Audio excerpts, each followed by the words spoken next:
We have a special privilege of the floor here today. Senator Case would like to honor somebody. Senator Case, the floor is yours. Thank you so much, Mr. President.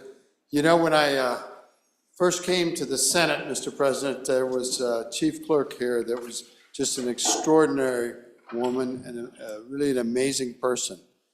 And I first met her and her husband, John, through the Rotary Club. You know, John had been the district governor of Rotary, and then he became a House member. And John and I became friends in the House. We came over to the Senate the same year. We'd been elected the same year. But there's a little bit of a wrinkle because John's wife was chief clerk of the Senate, Leif Haynes. And Leif didn't think it was entirely proper to have her husband be a member and her be our chief clerk. But leadership impressed on her that they needed her, and so she stuck it out for a couple of years. But Leif Haynes had been in working for the Senate for more than 20 years. And she had been the chief clerk for a long time, and she'd risen up. And Leif Haynes had an amazing, amazing story because she was a German refugee and immigrant. She was born in the middle of World War II and escaped from Soviet-occupied Germany and made her way at 16 years old to Cheyenne. Wasn't that many years later that she married John Haynes, and they had almost 50 years together. But she was such a marvelous institution and so special to everyone in Wyoming, and especially the Senate. And she died last Friday. And her funeral is on Saturday at the Schrader Funeral Home at 11 o'clock.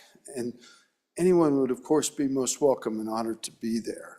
And there's a few of us around that remember both her and her husband, John. John sat next to me on this seat here for many years. And that was back when they didn't move him around.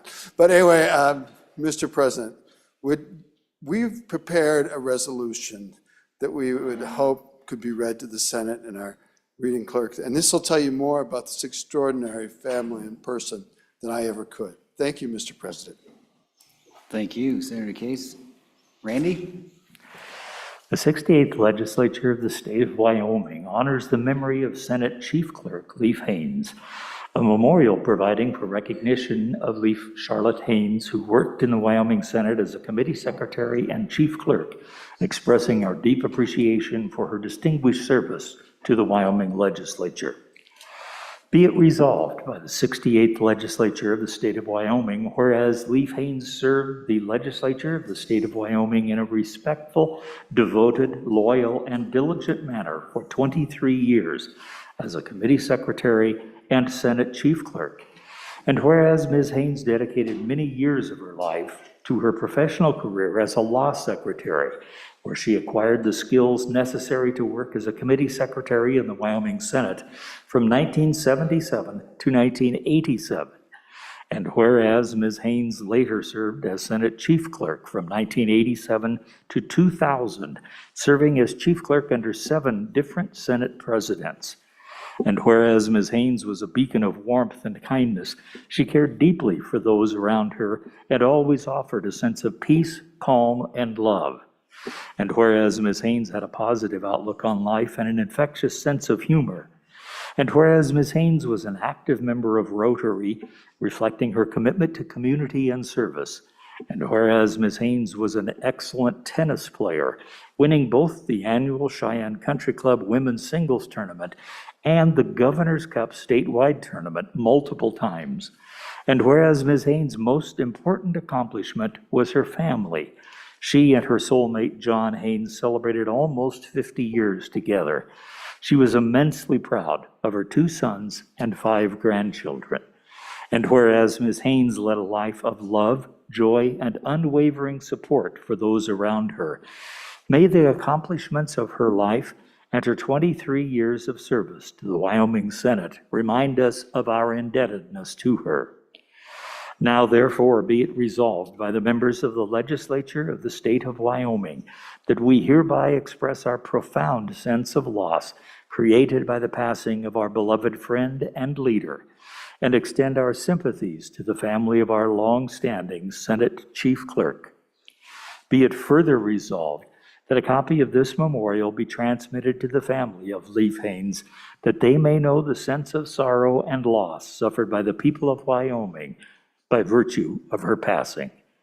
Signed on this, the 6th day of February, 2025, Senator Bo Beitman, President of the Wyoming Senate, Representative Chip Nyman, Speaker of the Wyoming House of Representatives.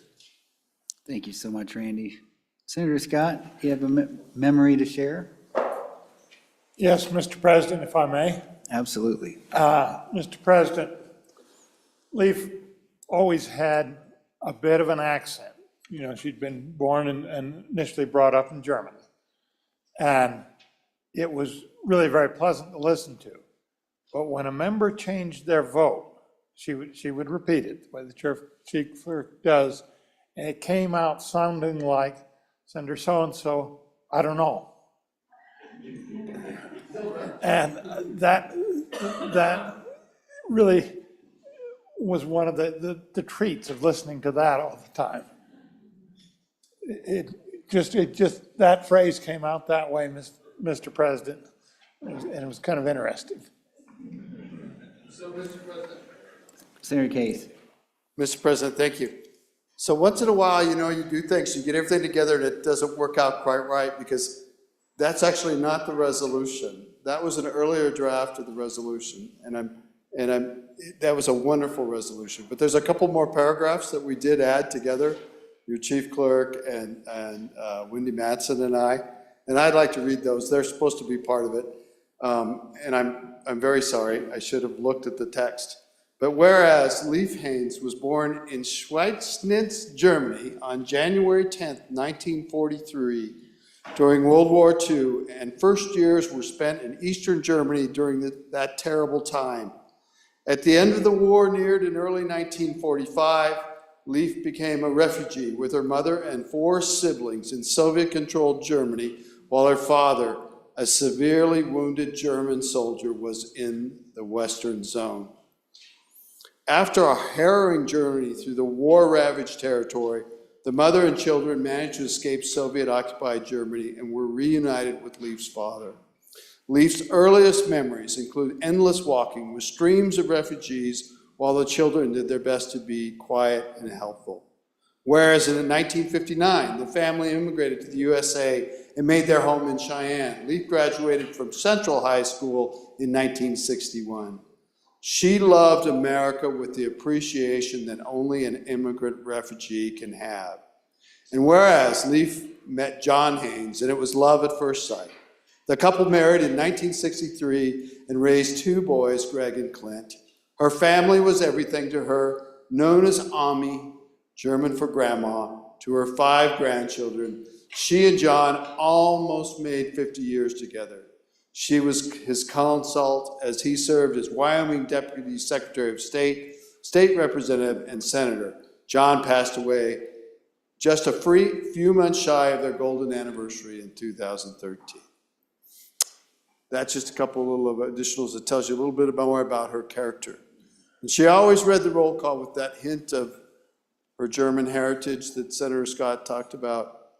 She was very precise, very fair, and she was a good servant to the people of Wyoming and the Wyoming Senate. Thank you, Mr. President. Thank you, Senator Case.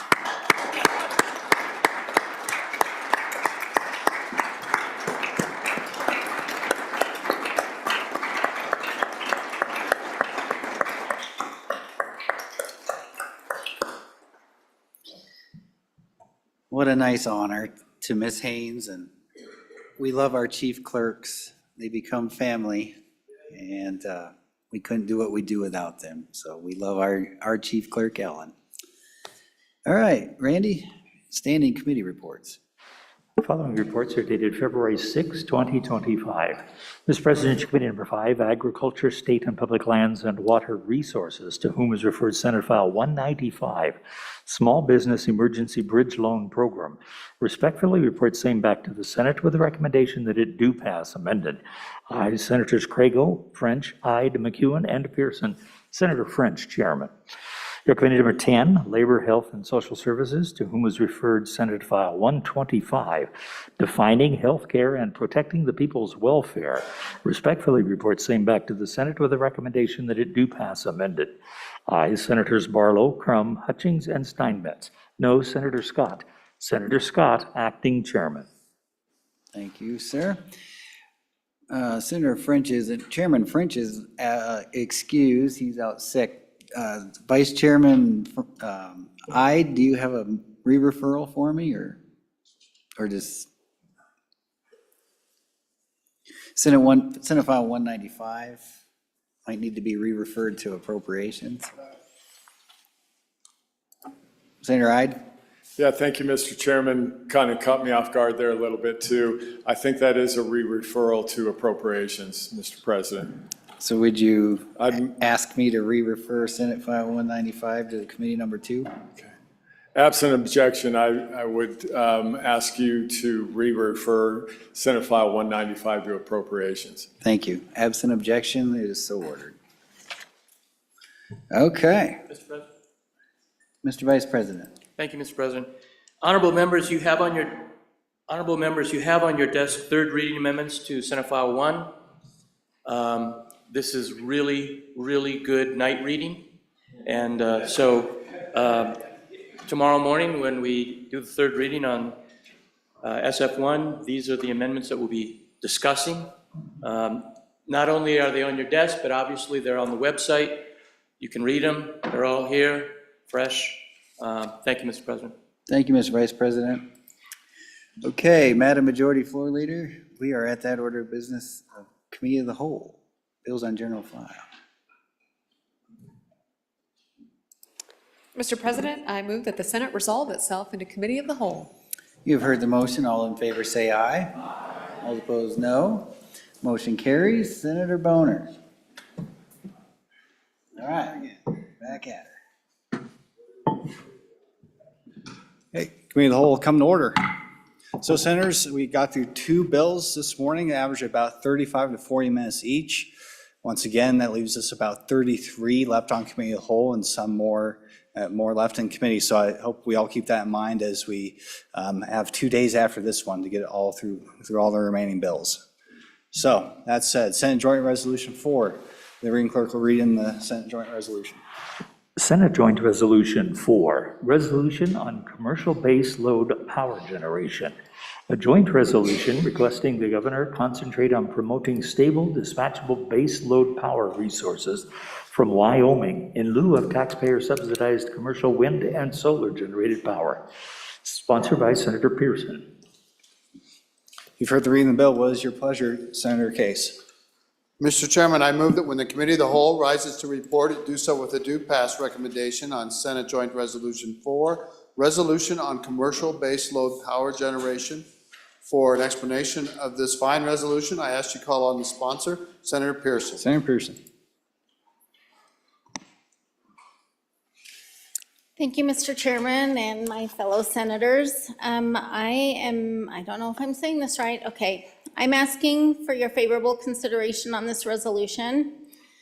As many Wyoming residents are aware of the inefficiencies of this green energy, they are tired of our lands becoming dumping grounds and the destruction of our beautiful scenic byways and our beautiful wildlife corridors. We must protect Wyoming. So in explaining this resolution, I don't know if you want me to read it to you. So this is a joint resolution requesting the governor concentrate on promoting stable, dispatchable baseload power resources from Wyoming in lieu of taxpayer-subsidized commercial wind and solar-generated power. Whereas Wyoming produces 4 of the cleanest resources of stable, dispatchable baseload power generation in the United States: clean coal, natural gas, uranium, and hydroelectric. Whereas Wyoming has the ability to provide these resources to the rest of the United States and the world for stable, dispatchable baseload power generation. Now therefore be it resolved by the members of the legislature of the state of Wyoming that the legislature of the state of Wyoming respectfully requests the governor to oppose future promotion and subsidization of commercial wind and solar power generation in the state of Wyoming and promote efforts that provide Wyoming's stable, dispatchable baseload energy to all of Wyoming's citizens. The legislature further requests the governor to promote the export of Wyoming's stable, dispatchable baseload energy resources to the rest of the United States and the world. That the Secretary of State of Wyoming transmit a copy of this resolution to the governor. So I think that this is going to be a lot easier now that we have a new administration in place who supports these things. Energy reliability and grid stability. Baseload power is essential.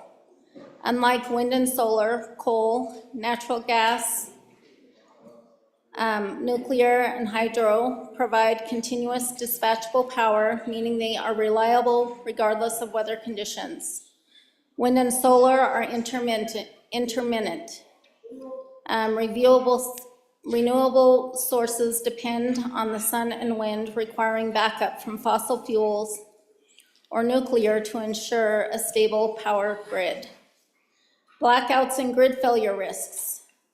Over-reliance on intermittent renewables has contributed to grid instability in states like California and Texas, leading to rolling blackouts and energy crises.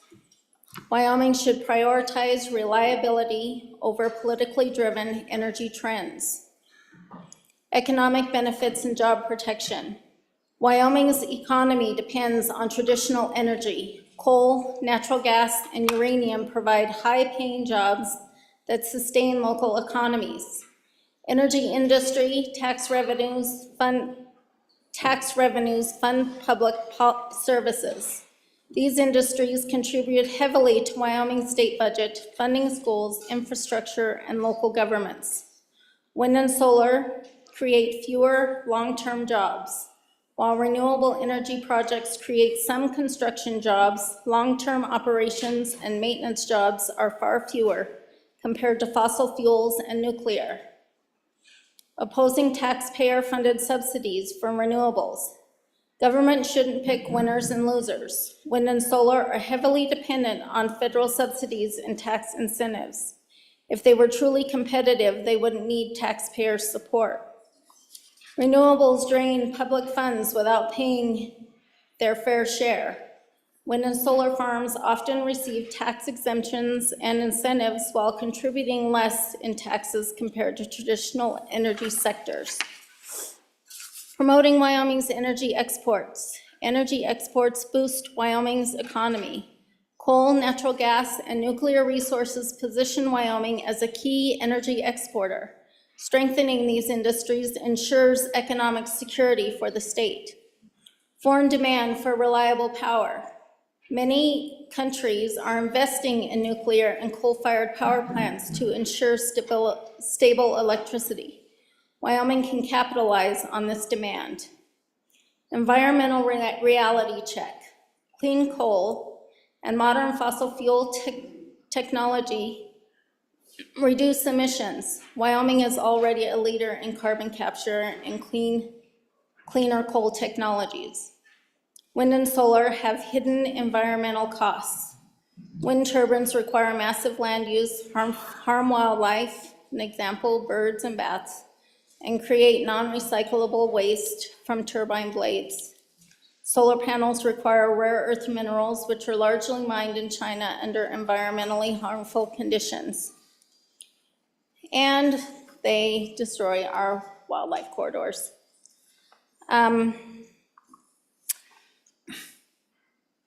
Since the Rock Springs and Buffalo RMPs have clawed back for further review, which we heard today, Wyoming needs to push through expanding coal mining permits natural gas and oil permits to expand mining another 30 to 40 years. Thank you. Okay, any discussion? Senate Joint Resolution 4. All right, all those in favor of Senator Case's motion that when the committee of the whole rise to report, do so with a favorable recommendation of Senate Joint Resolution 4, say aye. Aye. Opposed, say no. Senate Joint Resolution 4 is passed committee of the whole. Next, Senate file for consideration, Senate File 151. Chief Reading Clerk will read the Senate file. Senate File 151, monthly ad valorem tax distribution amendments, sponsored by Senator Jones, an act relating to taxation and revenue. You've heard the reading of the bill. What is your pleasure? Anybody want to move this, Committee Chairman? We're just gone. Okay, Senator Jones, Move my own. go ahead. I move that when the committee of the whole rises to report, it do so with the recommendation that Senate File 151 do pass. Go ahead. And I will also give an explanation of the bill. This bill amends the distribution of ad valorem taxes on mineral production collected on a monthly basis. It's a quick little bill, and this bill is a bill I brought to help out our treasurers a little bit. Starting in January each year, the monthly mineral estimated payments are made and distributed with the previous year's mill levy. Actually, and then the actual mill some entities should receive isn't applied until the true up in September. So if an entity lowers its mill or has already satisfied a bond and no longer has a mill, they continue receiving the previous year's mill until the true up. They are receiving funds that are not due them, and it requires them to not spend the money and then have to just return it to the county. So to alleviate these back and forth payments, we're hoping that with this bill passing, then the county treasurers can just keep those estimated payments in escrow, and then they can refund them to the producer once the true up has occurred. And that is the crux of this bill. I appreciate it if you pass it forward. Thank you, Senator. Any discussion on the bill? Senator Hicks. Oh, man. So, Mr. Chairman, a question on this is, so on the language where the county treasurer shall not distribute taxes collected under 3913-113 to governmental entities that do not levy or are not authorized to levy taxes. And so, are we currently distributing revenues out to entities that can't levy mill levies? I haven't had a chance to look up what the 3913 statute pertains to, but if we could just get a little explanation of that, it would be helpful, because I don't know exactly what we're doing here with those non-taxing entities. I wasn't aware of it, because a lot of these are ad valorem taxes through this tax distribution, I believe. So I just need more information. I guess what I'm asking for is why are we not going to distribute to somebody that doesn't levy a tax to begin with? Any further discussion? Senator Craigo. Thank you, Mr. Chairman. I'll see if I can help. So this has to do with when we switched over to monthly payments. And so you'll have some entities that in between tax years, one year they may levy and the next year they may not. And so this is, and now we're having an issue where we're sending taxes out, and then once the true up comes in, they're gonna have to send it right back. And so that's all it's, in talking to the sponsors, treasurer and assessor, that's really what this is all about. And so it all has to do with the monthly payment and the true up at the end of the year. Any further discussion? Okay, seeing none, all those in favor of Senator Jones's motion that when the committee of the whole rise to report, do so with a favorable recommendation of Senate File 151, say aye. Aye. Opposed, say no. Senate File 151 is passed committee of the whole. The next Senate File for consideration, Senate File 126. Senate File 126, Establishment of K-8 Public Lab School, an act relating to education, sponsored by Senator Rothfuss. It was referred to committee number 4, which returned a committee recommendation that it do pass amended. Ayes Senators Brennan, Rothfuss, and Scott. No Senators Olson and Schuler. Senator Schuler, chairman. For the reading of the bill, what is your pleasure, Senator Schuler? Thank you, Mr. Chairman. I move that when the committee of the whole rises to report it, do so with the recommendation that Senate File 126 do pass. There is a standing committee amendment, if you would please read that in. Senate Bill 126, Standing Committee Amendment Number 1, page 3, line 22, delete. I will turn the time over to the good senator from Albany County to talk about the bill and the amendment. Senator Office. Thank you, Mr. Chairman. Mr. Chairman, Senate File 126, establishment of a K-8 public lab school, is legislation that's gone through a lot of work during this interim. We spent some time contemplating the topic on the Joint Education Committee, and the result of some discussion leads to Senate File 126. A little bit of background, but I'm not going to go the long story. I'm going to go the short story in terms of background. The lab school's been a part of the University of Wyoming for 137 years. For the past 25 years, it's also been a part of our Albany County School District Number 1, and that transition took place due to the school funding model. School Foundation program came in place, and so that was the appropriate way to fund it. A partnership then occurred between the university and the lab school to ensure that the university's mission, which included educator education and education research, was taking place, and at the same time, Albany County School District 1's mission of educating kids was taking place, and honestly, Mr. Chairman, everything was going swimmingly. But over the last 5 years, things broke down. Some conflict arose, and what ended up happening was the school district was no longer interested in this school being a school of choice, as it's been for so many years, with its own independent curriculum, its own independent education program. And so they started to constrict and tighten down on how the school operated. At the same time, as a result of that, the universities saw less return because they didn't have an independent school. They had a school district school on campus, and so they started to pull away. That relationship broke down, and both parties over the summer ended up saying, we're done with the lab school.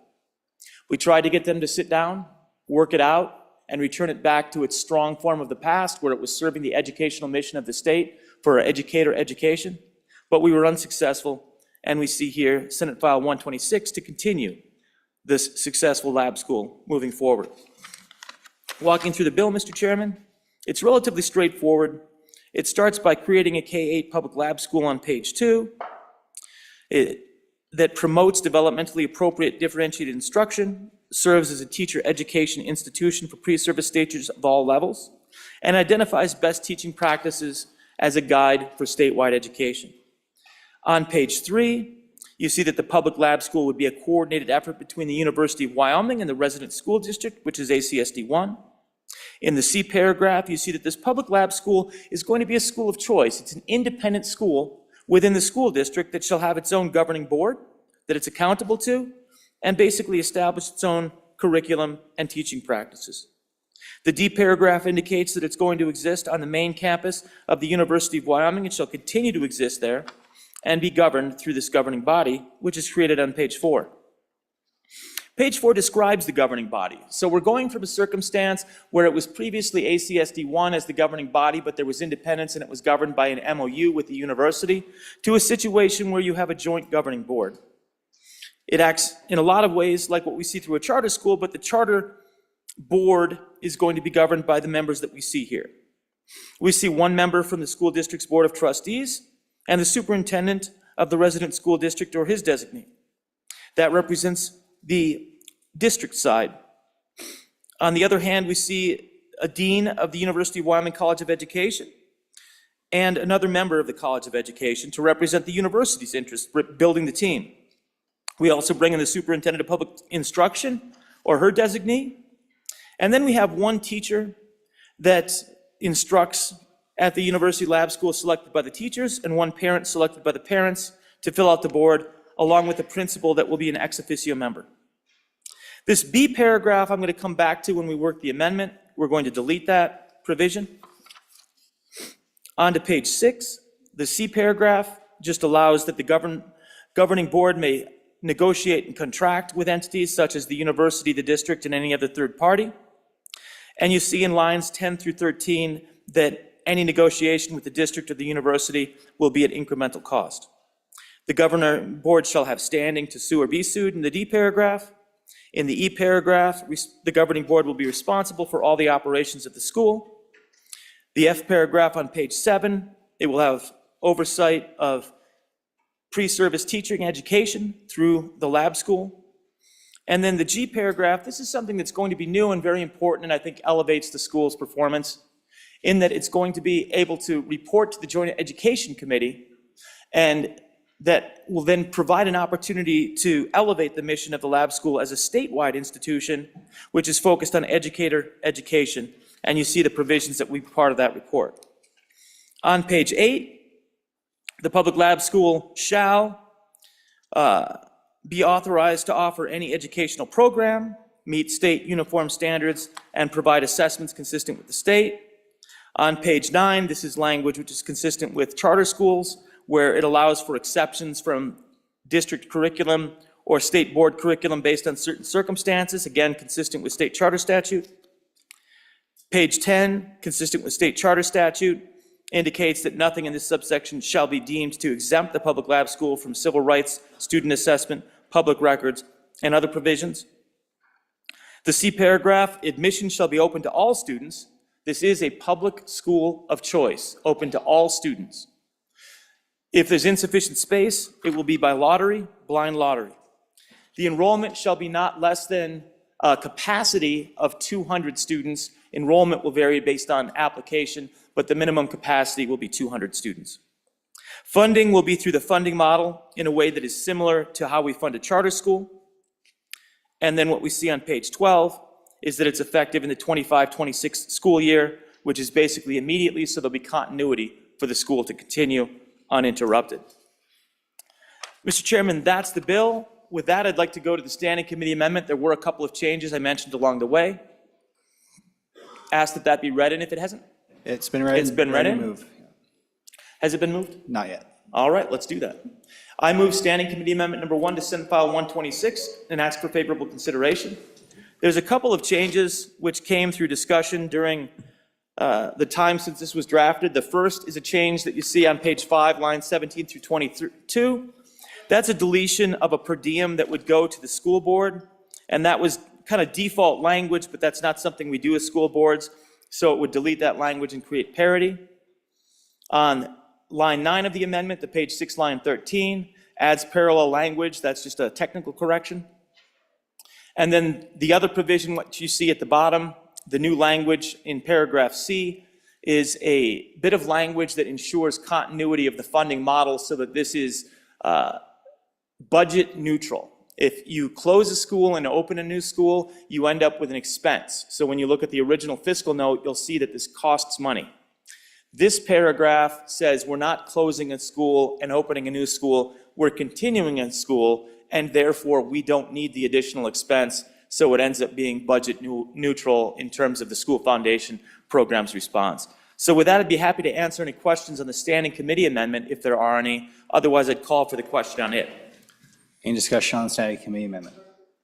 Seeing none, all those in favor of Senator Office's motion to adopt standing committee amendment number 1 to Senate File 126, say aye. Aye. Opposed, say no. That amendment is adopted. We're back on the bill. Thank you, Mr. Chairman. Mr. Chairman, I'm happy to discuss this bill. I know we've been hearing a lot about it. There's a lot of folks that strongly support it, a lot of folks that have concerns, but this is a very important piece of legislation for our state and my community.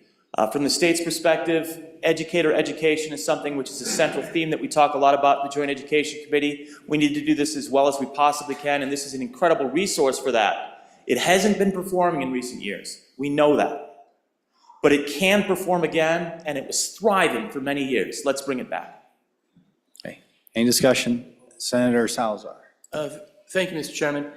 Yeah, quick question. I guess I thought I knew how I was going to vote on this bill, but maybe a little more conversation on, could this be thought of as actually school choice, as an alternative? One of the things that many of us have been talking about providing to the citizens of Wyoming, maybe the good bringer could discuss that a bit. Any further discussion? Senator Olson. Thank you, Mr. Chairman. So a question for the bringer of the bill. We have robust statutes that provide a pathway for the establishment of a school. Those are our charter school laws. just would like to hear a little bit more about why, if this really is driven by the community and the stakeholders involved, so set aside the school district, set aside the university, but if it's driven by parents and stakeholders, why should this not go through the traditional charter school pathway? Senator Crum. Thank you, Mr. Chairman. You know, it breaks my heart every time a school closes. In fact, in our community over the last several years since I've been in town, we've closed 9 schools and consolidated into 4 larger elementary schools in our community. And it breaks my heart every time it does, because there's that history. And there's that good teaching and education that goes on in those schools. And they produced some outstanding students. And the same is true here with the University Lab School, as my good colleague from the other side of town has talked about. There's been some really good learning go on at that school. And through the years, it's over 100 years old. It was the University Prep, as was mentioned earlier. About 25 years ago, University Prep went away. That concept of a university school went away. And there's a lot of reasons for it. The school funding model changed, but there was a lot of reasons for that. And part of it was, at that time, let's start a lab school, because a lot of, especially professors on campus and people close by, wanted to continue to have that preparatory environment, but under a little different model, maybe deliver things a little bit differently. And at that time, the University of Wyoming used the school as a way to provide education for teachers. You know, we advanced 25 years. And I know all of us have got emails and texts and phone calls. Probably everybody in here's got some. Well, I've tried to do my count, and I'm not as good as our chief clerk on counting, I can tell you that. But somewhere as of around 10 o'clock this morning, and there's been more since, I've got somewhere in the neighborhood of about 206 emails, texts, phone calls in favor of keeping the lab school. On the other hand, I've got 447 texts, emails, and phone calls against. Now, that's not a scientific method, but what it does show is our community is split over, do you keep the lab school or not? We have talked about, you know, we've closed a lot of schools, and not only in my community, but we've closed them in your communities. And we start wanting to open up a school, a special school here and there. You know, I wonder if we're setting a precedent that every time we decide we're going to close this school in this neighborhood that provides this special service, we're going to get to visit about that school here. So I wonder if we continue down this road, if we set that precedence. You know, we talked, and my good colleague mentioned it, we've all mentioned, I was part of it, he was part of it, and many people in our community tried to get a resolution between the University of Wyoming and Albany County School District to come together. And frankly, for different reasons, one from kind of a landlord-tenant university, and another one from the aspect of, we don't teach that way anymore. We don't take our student teachers and use it that way. We put them out in our communities. I think most communities in the state, you've seen a student teacher from the University of Wyoming in your communities. They put them into the communities now rather than trying to do some stuff locally. Well, there are teachers that go in and out of the lab school now. Most of it's done outside of that school. And so, you know, things have changed as we go through it. And so the university couldn't come to grips that this is something that they really wanted. And we're talking about the University of Wyoming all the time, how they need to be efficient and take accountability for things that matter today. And here, that's what they're trying to do. They're trying to say at the University of Wyoming, this is something that worked in the past, but today it's not the model. And we're trying to become efficient and do things. And yet maybe as a legislature, we're going to tell them to do something that goes against what they're trying to say. And then, of course, Albany County School District. Again, they've closed many schools in the past, unfortunately, but they've got a declining trend in enrollment. And they're consolidating, as we are in many schools around the state, into other schools. I know it may not be the exact lab environment, but it'll be a quality education. for those students. And maybe the school district can take some of the learning that was in lab, those different delivery models, and apply that in different ways. The lab has been a wonderful school. I don't think there's anybody here saying it hasn't been a wonderful school in the model. But funding, the support has changed through the years, and it breaks my heart to see a school close. But the two entities that want it say it's time to close. That support it say it's time to close. And this is a different model too. You know, usually we've got schools beating us down the door. Open a school for us. School districts coming. Open this school. Build this school. Do this school. Here we have just the opposite. We have a school district saying, don't build this school. Don't have a school. And yet we as a legislature are going to step into local matters. I love the lab school personally. But the parties that involved that run it and the necessity for it today, it's not there. So as much as it breaks my heart, there are other choices out there for the school if they want to get started. You know, they can have a private school. They can have charter schools. There may be another model out there that's somewhere hearing my good colleague about maybe the state gets involved in a direct one-off school that doesn't go through a school district if the state so wants to fund it and support it and oversee the administration. But again, it's not about the quality education. It's about the funding and the parties that are closest to the situation, the people in the local community that were elected on the school district board. They're elected representatives of our community, put there by our community, are saying they don't want the school. So as much as it hurts me, I'm not in favor of this bill. And I totally respect the parents that have reached out. They have had a unique situation and a quality situation, but the people that are in charge have said, no, they don't want it. So therefore, I'm going to be a no on this bill. Thank you, Mr. Speaker. Senator Scott. Mr. Chairman, I was an aye vote on the bill in committee, and I rise to explain it, but let me answer a couple of the questions first. It was asked, is this essentially a charter school? Yes, it is very close to a charter school. Is it a school of choice along the lines of the kind of choice that's being promoted on a statewide basis? Yes, Mr. Chairman, in many ways it is. It does take our legislation because it's at the University of Wyoming, and they're one of the parties that's heavily involved here. The function of the school just in training teachers, the school college of education has moved beyond that. They probably will train some teachers there, but they're getting their classroom experience right across the whole state, which is something I think is a wonderful thing. I think it'll give the teachers the kind of experience they need. It'll be a help to the school districts as they go recruiting teachers. I think that's all to the good. Whether, you know, it used to be they used this school to do some experiments with.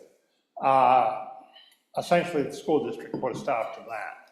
So that's unfortunate. Maybe that can come back and maybe it can't. We'll see.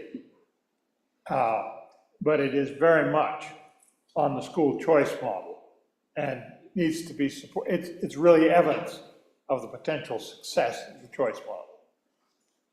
And it is an advantage having it on the campus. Frankly, if I were running the university and was trying to recruit good young faculty that might have kids, I would use this as a recruiting tool. It should be used that way. Now, the reason, principally, that I voted aye in committee on this was listening to the testimony, both in the interim and at the committee meeting. It seemed to me that the arguments I was hearing from both the university and particularly from the school district had nothing to do with the quality of education for the kids. They were concerned about bureaucratic issues, power, money, heard a lot about money, making the school conform to the wishes of the educational bureaucracy. What I heard from the teachers and the kids convinced me that this was a wonderful school, that it did an excellent job, as we would expect a choice school to do, Mr. Chairman, one that had to go out and compete for students. They were doing something special with those kids and losing a special school. Those schools are precious in this state and anywhere, Mr. Chairman, and losing them because a couple of bureaucracies that were caring only about their bureaucratic prerogatives simply chose to neglect the most important thing that was happening there, which was the education. That appalled me, so on and for the bill. Any further discussion? Senator Nethercott. Thank you, Mr. Chairman. On and for the bill, and I concur with everything that the good senator from Bates Creek just said. I can't express my deep disappointment to the people of Albany County more. This is an epic failure, and the fact that it's had to come to the Wyoming legislature to preserve what is arguably a sacred and historical school that my grandparents and great-grandparents talked about, that I, walking across that campus, heard and saw those children running, that the people who grew up there were coveted of those schools that went, that knew it was exceptional. Albany County is the state's county. Laramie is the state's town because of our university. And so is that school. Albany County School Board, UW, not a good day. This is not a good day for you. And the people of Wyoming say no. You must preserve this history. You must continue the history of excellence, particularly at a time that we need good teachers and good schools. You have to lead by example, and we know that you can, because it's happened for more than 100 years. You're going to keep going. I have no problem exercising my local control arm here on this topic. We've been doing it for the last couple weeks. Thank you, Mr. Chairman. Any further discussion? Senator Biden. Thank you, Mr. Chairman. Yeah, I said it during Education Committee when I was on the committee, and I'll say it here. This is their last chance, really, for these two entities to get it together. I'm glad I said it the right way. Yeah, there's too much at stake. Wyoming needs an innovative school such as the lab school. If this doesn't work out, I know there are several communities around this state that would love to have an innovative teachers lab school where we could take education innovation to the next level and invite another university or a college perhaps to do it if ours doesn't want to do it. So that being said, let's do this. Let's save the lab school. Thank you. Any further discussion? Senator Dockstader. Thank you. I don't know if I dare go against the last two or not, but we've got a state with 48 school districts out there. Are we denying them an opportunity to connect to the education of the University of Wyoming? If we keep it all in Laramie, what do we take away from the rest of the state? Aren't we trying to connect the university with the rest of Wyoming and make all of Wyoming feel a part of that university? I'm going to oppose the bill. I think we have an opportunity to send those teaching candidates out into those 48 districts and connect the university with them. Any further discussion? Senator Scott. Mr. Chairman, in response to that, as I was then your education chairman, I had quite a bit of opportunity to connect with the College of Education and the Dean of Education at the University of Wyoming. And they are dedicated, regardless of what happens on this issue. They are dedicated to using schools all over the whole state to train their teachers and to try to bring their expertise to helping all the local school districts. And I can't see this lab school as in any way harming that. It may give them a little extra experimental opportunity handy, but they are committed to placing their student teachers right across the state and to working with school districts that ask their help because they are committed to trying to improve the quality of education in Wyoming as a whole. So, Mr. Chairman, I don't think we need to have any fears on that score. Any further discussion? Any further discussion? Senator Office. Thank you, and I appreciate the discussion. Just to close up, this certainly is a school choice issue, but this is a Wyoming issue, and I think that's an important aspect. I appreciate the discussion. Getting to the good senator from the western part of the state's concern about bringing in the entirety of the state, that's the purpose of how this bill is structured. That's one of the things that excites me most about the opportunity that this presents. It hasn't been working well in the last 5 years, right? The purpose of the lab school is to provide pre-service training, not to replace the statewide placements for student teachers, right? There's two different things there. There's a lot of pre-service when you're a freshman, you're a sophomore, you're a junior. You're doing practicum, you're going into classrooms, you have the ability to actually engage and learn in a real setting. That's pretty unique at a lab school when you're just in the same building. You can go down the hall during a class and you can observe a class. And particularly, Mr. Chairman, a class of students that isn't completely shocked to have a few people from the College of Education walk into the class. Right? That's commonplace at the lab school. You bring in these lower level students so they can get the experiences they build up. And they certainly do have and have historically had a lot of placements of student teachers, but there's no interest in replacing the incredible network of statewide student teaching that we're putting in place. There was a call from the communities. That call has been heard. Everybody wants student teachers, and the university is focused and has been focused successfully on getting student teachers pushed out to the state.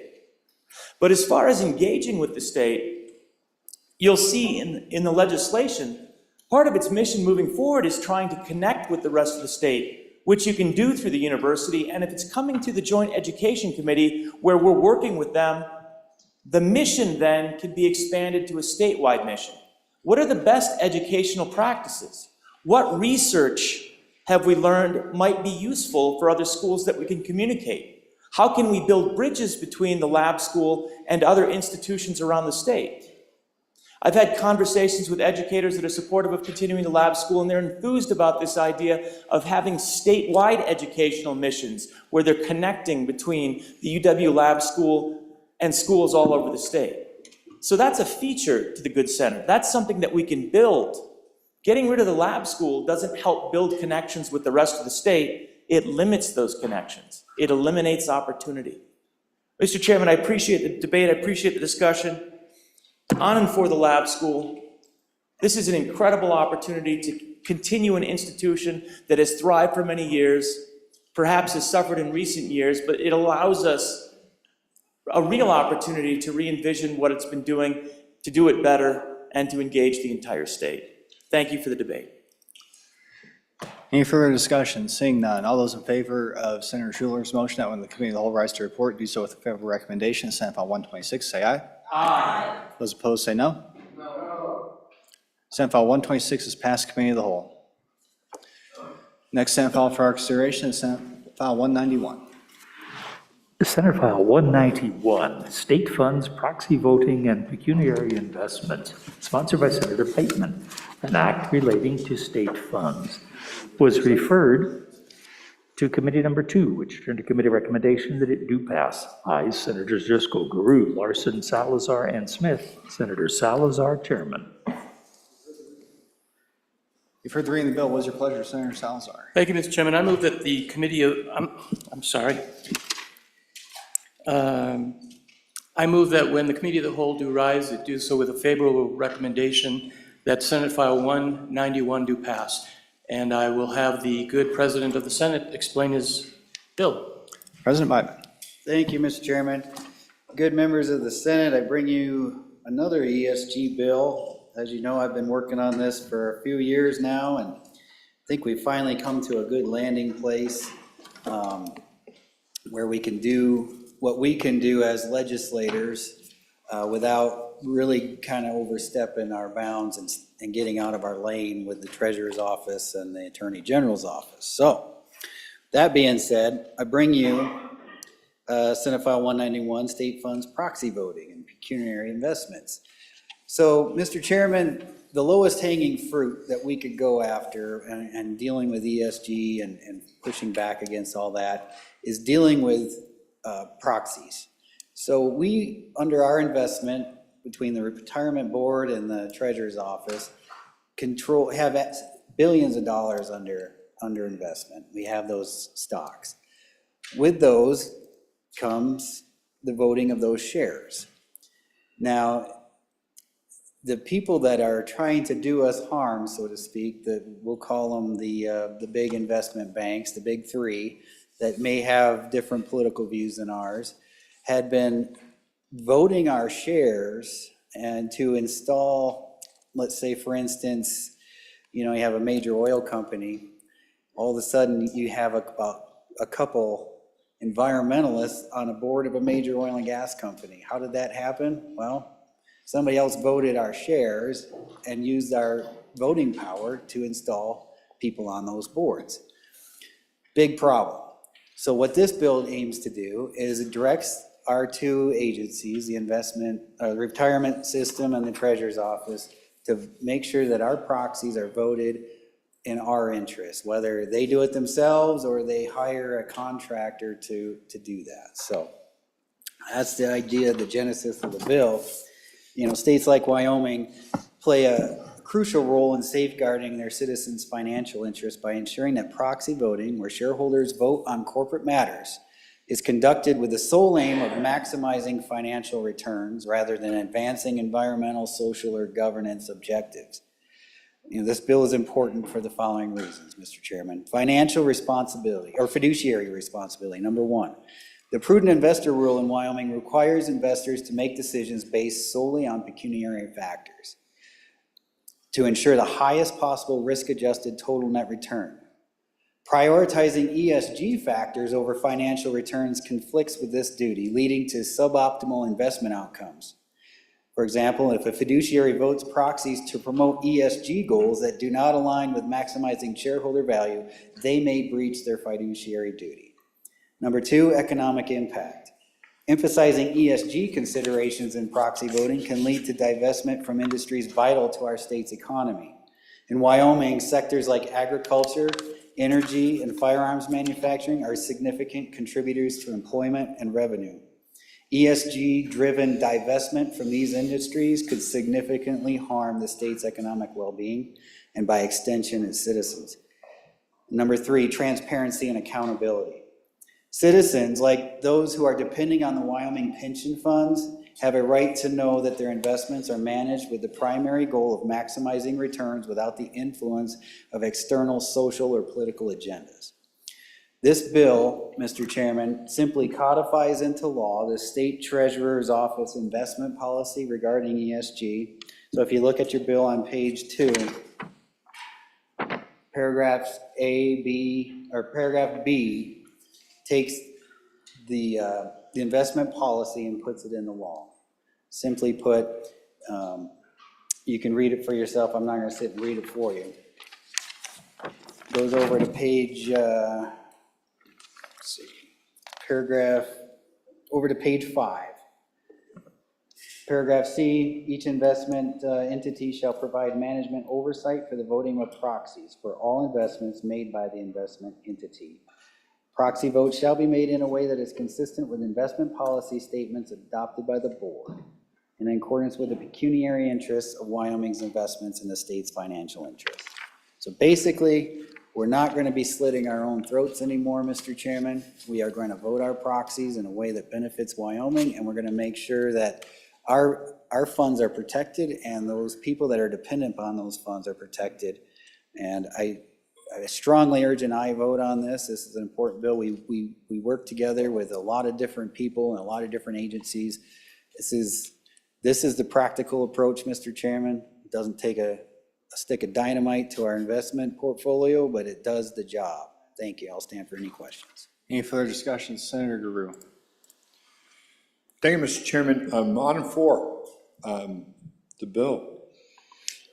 The good bringer is right. Wyoming's a small state, and we kind of sometimes we get a little kicked around a little bit, certain areas. But in one particular realm, that's not true, and it's the realm of our investments. As a member of your CapFin committee and appropriations as well, we've worked with the Treasurer's Office and the investment teams to maximize our investments. And today we're very proud of the goals that we've been able to achieve. This bill actually, I think, hits the right note. And the good bringer and we've been on opposite sides on this issue a few times in the past few years. But this bill is a good mix, because this allows our investment managers to do the one thing we can do very, very well, is swing a big stick with our investment portfolio by voting our proxy, by voting our shares the way we want them voted, the way our values dictate how we should vote them. Not by making big grandiose statements that really don't make much impact, but actually going in the boardrooms and voting our shares. And you know what? It's working, Mr. Chairman. It's been working.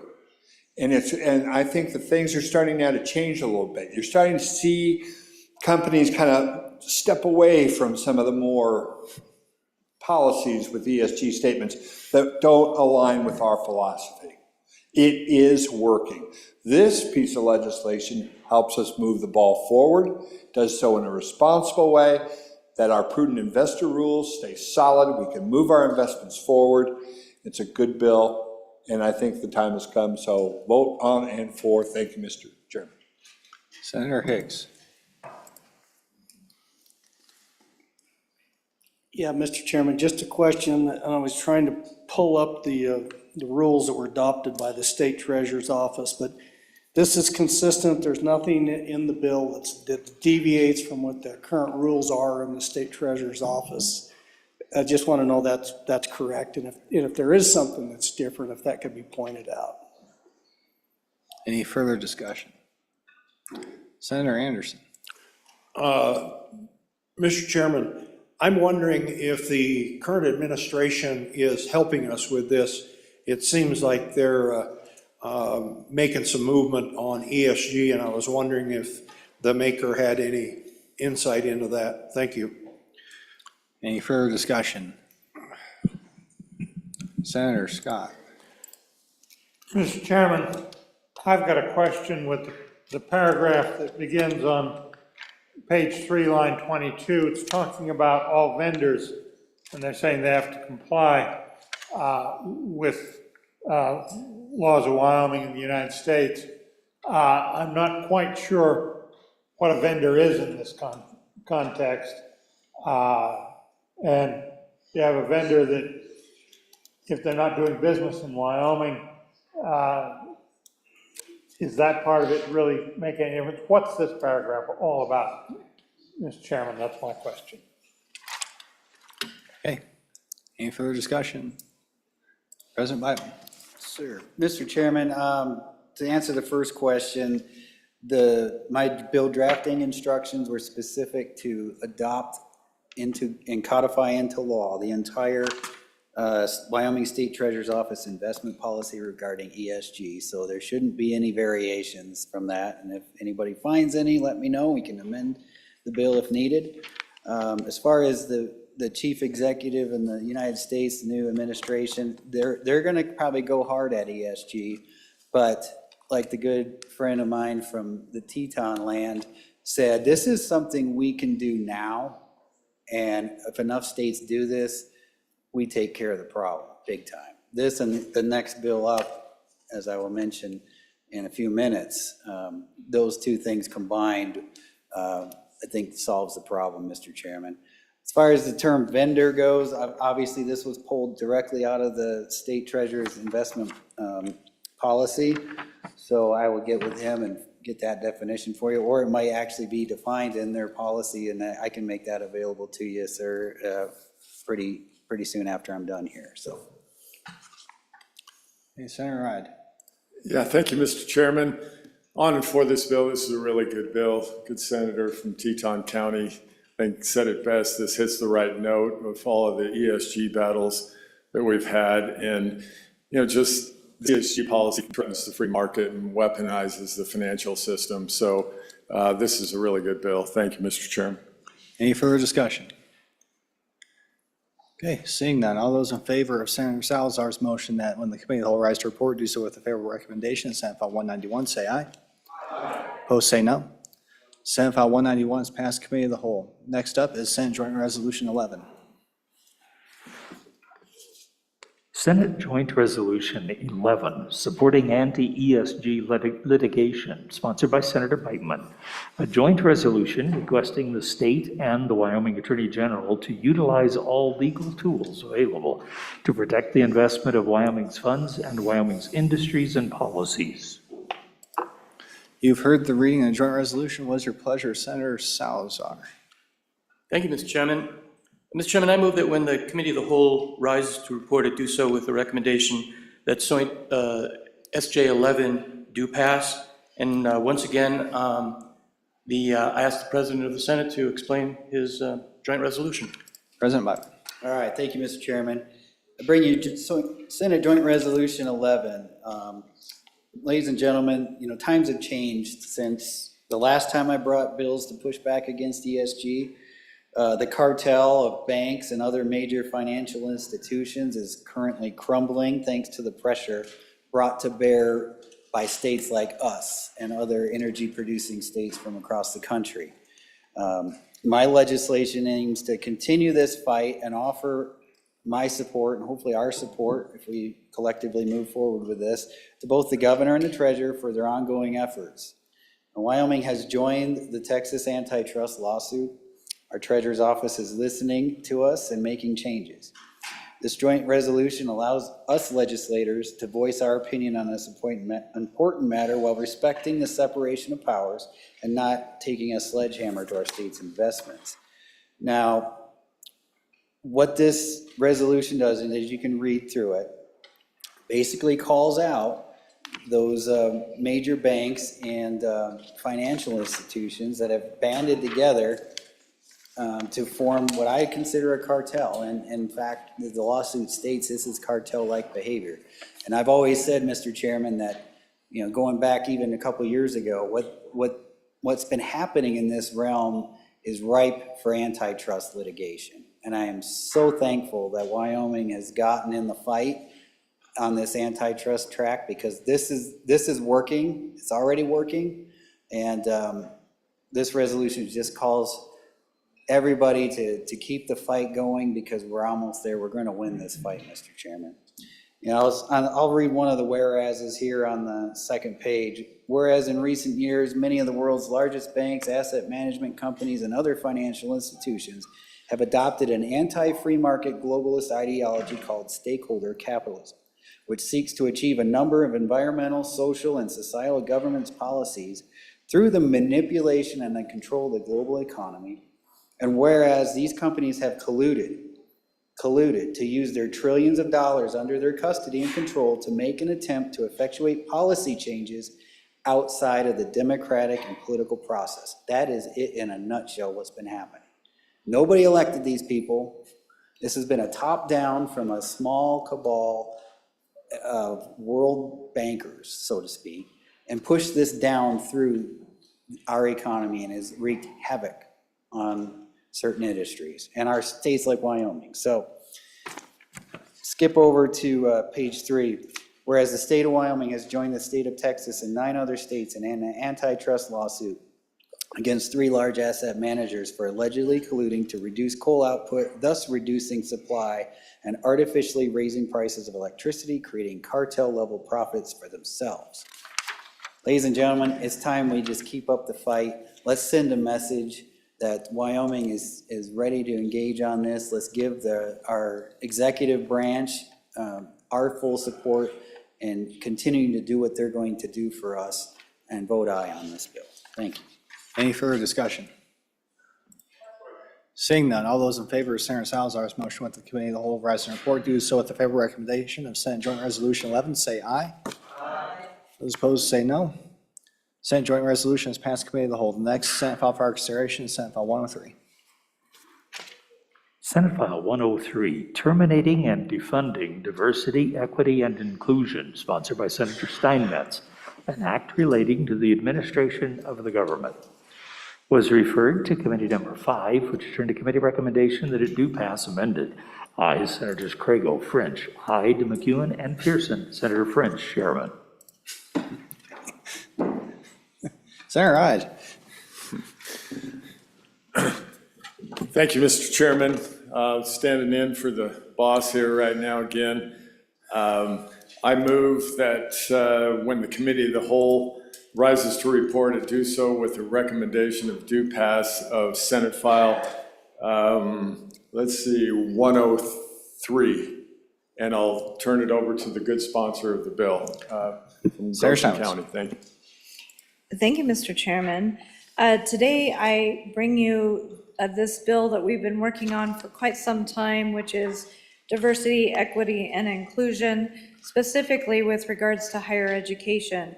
And I hold in my hands some evidence in some of the required course classes and curriculum that are required to get a Master of Arts degree in education at the University of Wyoming. The core courses that are required, diversity, 3 credit hours, issues in multicultural education. Well, what does that mean? The required objectives for that course and issues of multicultural education. Number 1, examine the meaning, including causes and effects of racism, sexism, and other forms of bias. Number 7, discuss school-level strategies targeted toward more just and equitable education. Some of the teachers have written papers on this and related to critical race theory, examining desperate power relationships between white governance and faculty of color, and on and on and on the DEI language goes that are embedded in our courses that are required for taking. Also in the bachelor, the BA in elementary education programs, requirement, 3 credit hours of diversity and the politics of schooling. While the syllabus is not available, the internal documents require that they learn about examining the meaning, including the causes and effects of racism, sexism, and other forms of bias. So that is the problem we're seeking to solve, not only at the University of Wyoming, but any other state agency that may have this embedded in it. So with that, Mr. Chairman, I'll just take a look at the bill. On page 2, it just shows you what diversity, equity, and inclusion is. A is influencing hiring. On that basis, B, promoting differential treatment. C, promoting policies or procedures. D, conducting trainings and programs. And then, Mr. Chairman, if I could, I would have the standing committee amendment read in at this time and just take you through that. It's a really simple one.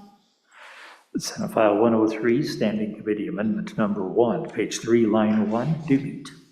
And Mr. Chairman, I would move Standing Committee Amendment Number 1 to Senate File 103 and ask for your favorable consideration. The first place that applies is the top of page 3, line 1. We had dysphonia instead of dysphoria, and so if we could dispense with that, just that technical correction of a spelling change, I'd call for the question on that amendment. Any discussion on the standing committee amendment? Seeing none, all in favor of the standing committee amendment, say aye. Aye. Opposed, say no. That motion carries. Okay, and then, Mr. Chairman, there is the committee of the whole amendment. I'd move committee of the whole amendment number 1. Get that read in real quick. Oh, have it read in first. Senate File 103, Committee of the Whole Amendment Number 1, page 3, after line 14, insert.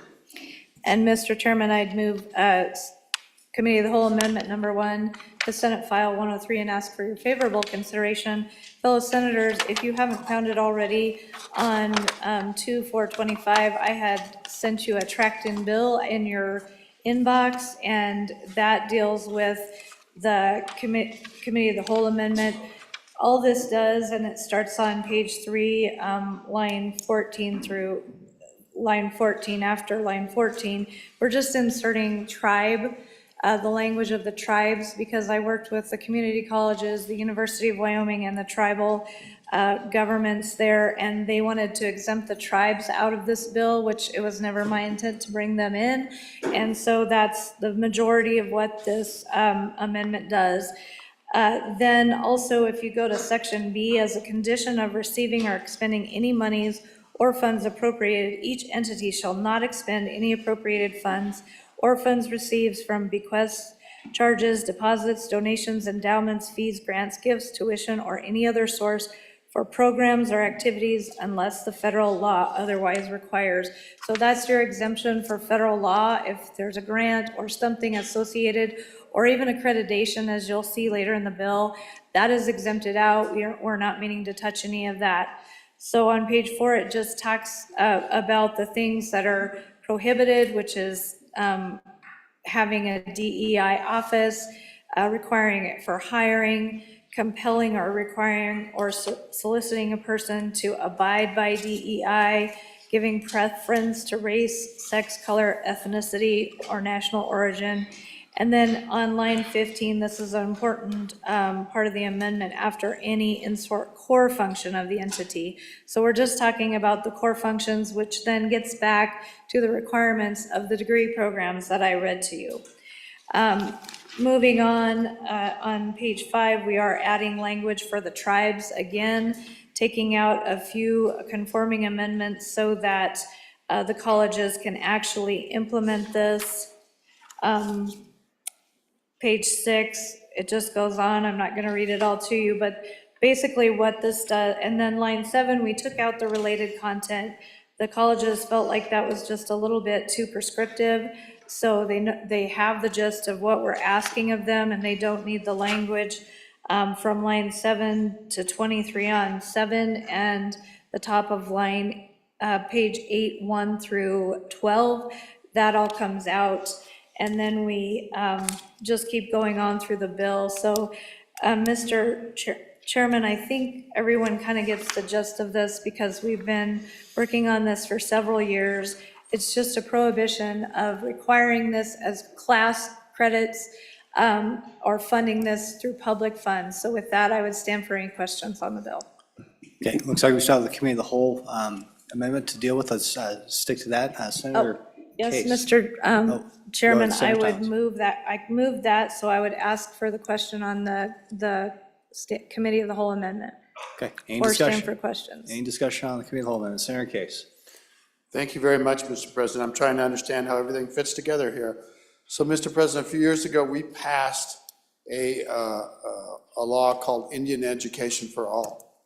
And it was an attempt, it's now in our public schools, K-12 schools. It helps our students across Wyoming understand the tribes and the people and the cultures that were here before the state of Wyoming or before even white settlers or anyone had been here. It requires that that we familiarize ourselves with tribal government, tribal history, and it's of significance. I think it's really useful. I really think that we forget sometimes that we're just the major species, so to speak, occupying this landscape at this point in our history. But throughout all this time, there's a tribal government with two tribes that predate the founding of Wyoming and predate our territorial constitution and becoming the Wyoming Territory. Predate giving women the right to vote. They were here first. They're still here. They have a culture, they have a government, they're sovereign, they're part of Wyoming. We require that to be taught in K through 12. This Senate helped to pass that. What does this amendment do to that effort at the university and similar efforts? Because the university is a land grant college. They had the land first. Any further discussion on the committee of the whole amendment? Senator Steinmetz. Thank you, Mr. Chairman. So this amendment we worked on with the tribes, and this exempts them completely from out of this bill. And then on page 8, line 13 through 17, what this does not include, it does not include identify and discussing historical movements, ideologies, or instances of racial hatred or discrimination, including but not limited to slavery, Indian removal, the Holocaust, or Japanese American internment.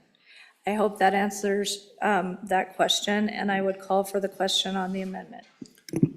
Any further discussion on committee of the whole amendment number 1? Seeing none, all those in favor of committee of the whole amendment number 1, say aye. Aye. Opposed, say no. Motion carries. We're back on the bill. Any further discussion?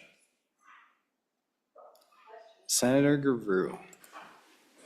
Thanks, Mr. Chairman. You know, just a minute ago, we were talking about the right way and on ESG policies and voting our shares and you know, letting our opinions known. I think that's glad we got that taken care of.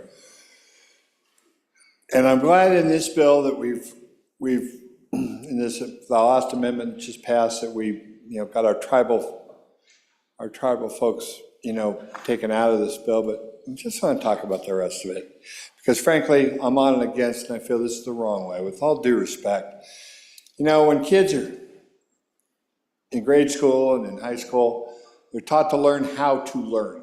When they get to college, especially to our land-grant, beloved land-grant university, that's where they learn to reason, where they start to look at different thoughts, whether it's thoughts about, DEI, inclusion, or turning point, or, you know, things at both ends of the spectrum. It's the only time in your life when you could actually think thoughts without any repercussions. You can try out things, you can really give things an airing, and that's what our university is for. I'm a lucky guy. My daughter just graduated in December from the University of Wyoming, and I was very, very proud to watch her walk through there and go through it. And I have a great deal of faith in her. I have a great deal of faith in the university and the education that she got there. This bill, to me, is a travel. We have been working on it for a few years. We've been traveling down the slippery slope.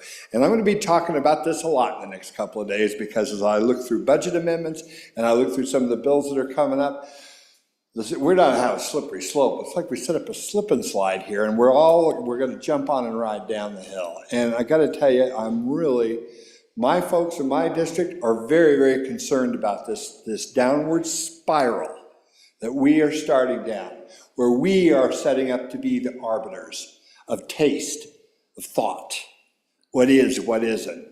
And Mr. Chairman, it's a dangerous game. It's a dangerous game.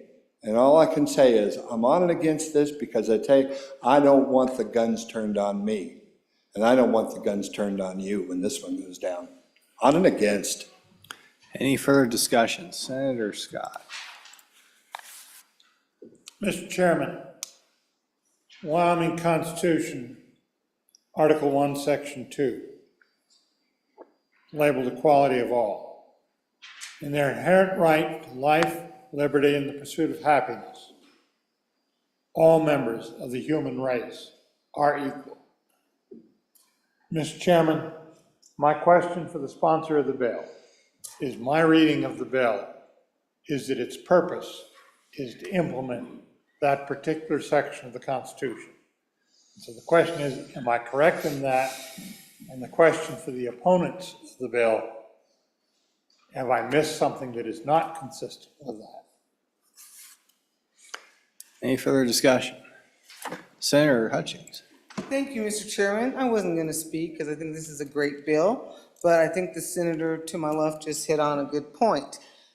I find these programs as a minority very offensive, and I find that they do more to divide than to unify. The university is a place where people are diverse. They come together to unify. And with these programs, it does just the opposite. So thank you, Mr. Chairman. Any further discussion? Senator McEwen. Thank you, Mr. Chairman. As I read this bill, it doesn't get rid of the classes. They're still available. So you can go to college and explore and do all the funky stuff we did in college that we don't talk about anymore. But at the end of the day, you can still take the classes. It's just saying the university can't require you to take the classes for unrelated degree material. So really, I don't see the big deal. Thank you, Mr. Chairman. Any further discussion, Senator Barlow? Thank you, Mr. Chairman. No, I appreciate that actually being brought up because there's actually two titles that are being amended in this. The first title is Title IX, which has much broader application than Title 21. And so I think that it may be a good point if you just look at the Title I portion of this, but Title IX, and look, I do my best not to take any federal funds for any purpose personally, but when I look at the definition of entity on page 3, lines 6 through 14, that basically says anybody that receives any funding from the legislature, directly or indirectly, has to abide by this. And it goes on to further, and later in the page, not only do they have to not use those funds, but they cannot use funds that come from any other source for this. So the application of this, to me, is far broader than just under the K-12 education, with the way I read Title IX, the amendments in Title IX. So if the sponsor or some of the proponents for this would take a look at that between now and a subsequent reading, should it go there, I would appreciate some response on that. Thank you, Mr. Chairman. Any further discussion? Senator Landon. Mr. Chairman, thank you. I've taught some classes in a college environment, and I'm just sitting here wondering, you know, what exactly are we trying to accomplish here? I'm just wondering if our purpose is to make sure that our Wyoming high school graduates don't know about the world. I mean, if we're trying to block all of this out, I'm thinking, you know, I was a journalism teacher, and one of the things that we really honed in on day by day, and I'm looking at my friend beside me here who is a journalist, your job is to know and understand issues and theories and happenings and culture, and that's what you report on. That's only journalism. And I thought to myself, I guest lectured in political science, other courses, sociology, psychology. Counseling is all about helping people to understand what's going on out there and understand themselves. I'm just, you know, I get it. I know that there's a lot of sentiment to get rid of some of this weird theory stuff that's going on out there, but these bills aren't just a title. We have to be concerned with exactly what it does on the ground. And the fact is, no, it does affect these classes. I'm just wondering if some professor happens to slip up and talk about what critical race theory is for in the middle of a class, does that mean that the college is going to lose the funding? What I don't know what impact this is going to have, but I think it has a chance to be very, very dramatic. I think it's awfully prescriptive, and it drills all the way down into some of the coursework that I think is foundational for just knowledge. You know, part of what we do when we go off to college. Those who have not attended college, I get that maybe the Common Core and all that is hard to understand, but the whole idea is to broaden the foundation of knowledge. It's not indoctrination, it's coursework that you talk about all of this kind of stuff and what it means to a state like Wyoming. Anyway, Mr. Chairman, just have some concerns there. Appreciate the opportunity to have a debate on this and find out as much as I can. Trying hard to get there. Thank you. Any further discussion? Senator Rothfuss. Thank you, Mr. President. Oh, sorry, Mr. Vice, excuse me. Mr. Chairman, Mr. Chairman, I share some of the concerns, and I'll start off by saying I do appreciate a lot of the work that went into the amendment and to the revisions of this, because it's clear that a lot of thought was given to try to free things up so that academic freedom was available and not as restricted in some of the earlier drafts as well as drafts of last year. So that's appreciated. But what I wanted to hit on was the concept of academic freedom at a university or college, and we obviously value that in the state of Wyoming. And getting to the good senator from northeastern part of the state, his inquiry, as well as the good senator from Natrona County, reading the equality of all under Article 1, this is at the heart of academic freedom. And the idea is that when you're at a university environment, all ideas should be available in the marketplace. Every concept, everything can be explored. And that's a strength, right? You're not putting limitations. You're trying to make sure that everyone has equal access and feels comfortable in that marketplace to explore their ideas, to provide their statements. And Mr. Chairman, I understand that some of the impetus for legislation like this, and this piece of legislation, is the idea that that wasn't the case, that the environment was not sufficiently open to all ideas. And I share that concern, honestly. I think that's a concern that we all should share, because that academic freedom is important. Everyone should feel comfortable engaging in debate, expressing their ideas. I think we do that pretty well here in this chamber. The challenge that I have with the way this is structured is this is a list of thou shalt nots, not a list of thou shalts. And if it really were just a one-page bill that basically called out Article 1, Section 2, equality of all, or includes Section 3 also, equal political rights, basically a nice bill that says if you're an educational institution, you have to adhere to all of these principles, I'd sign on. That's absolutely what we should be doing.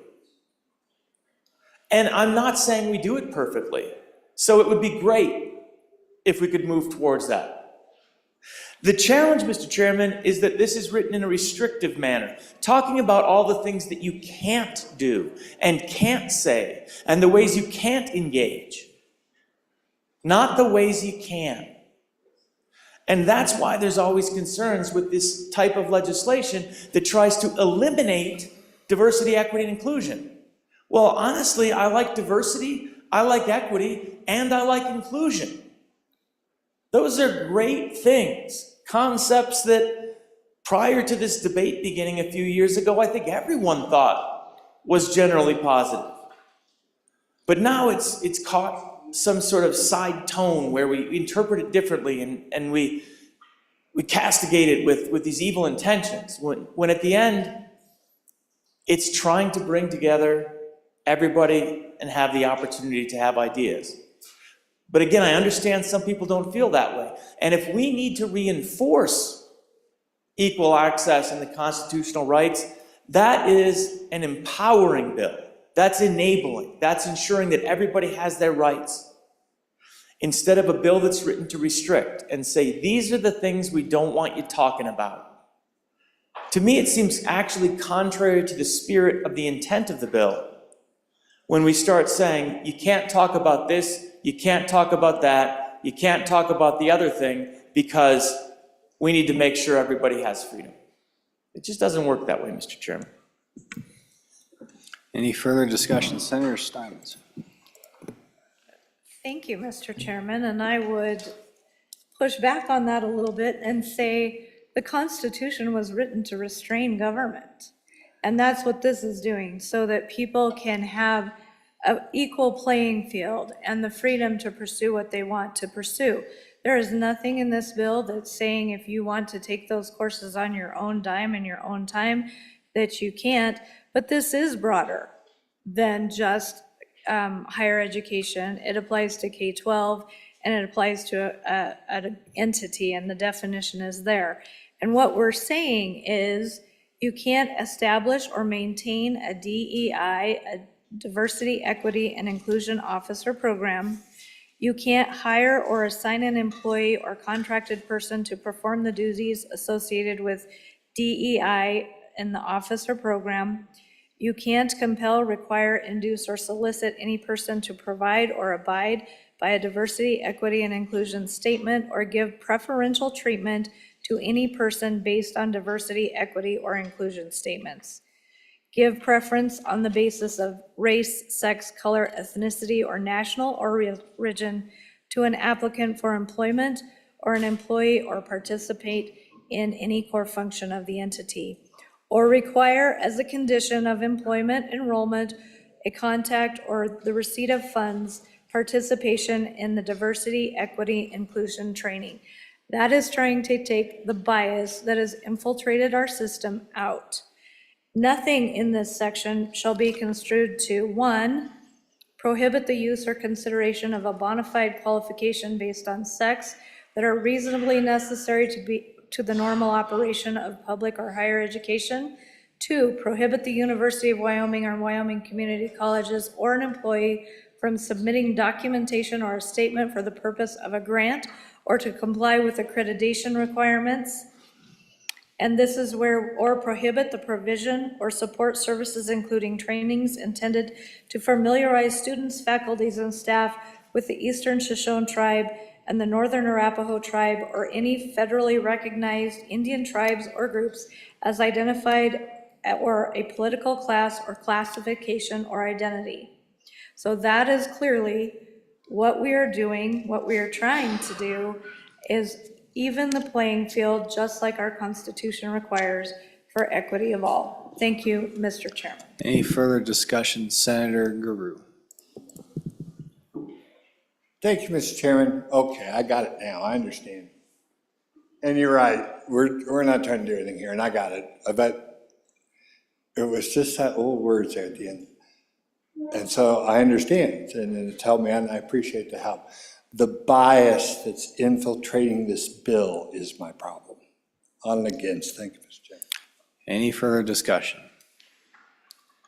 Senator Nethercott. Thank you, Mr. Chairman. Just a question on page 2, lines 3 through 10. I'm trying just to understand what this means. So it says DEI includes the following: influencing hiring or employment practices with respect to race, sex, color, or ethnicity, other than through the use of race and gender neutral practices in accordance with any applicable state and federal law. Why is this provision in here, and what is it intending to do? If I could just get some clarity there. It's just causing me some consternation outside of the higher ed realm, but rather in all of the employment realm. Any further discussion? Senator Crago. Thank you, Mr. Chairman. And actually, I should have caught this in committee and asked the question there, and I apologize to the sponsor for not. But so I'm looking on page 3, and I'm looking at the definition of entity, and I think the good senator from Campbell County started down this road.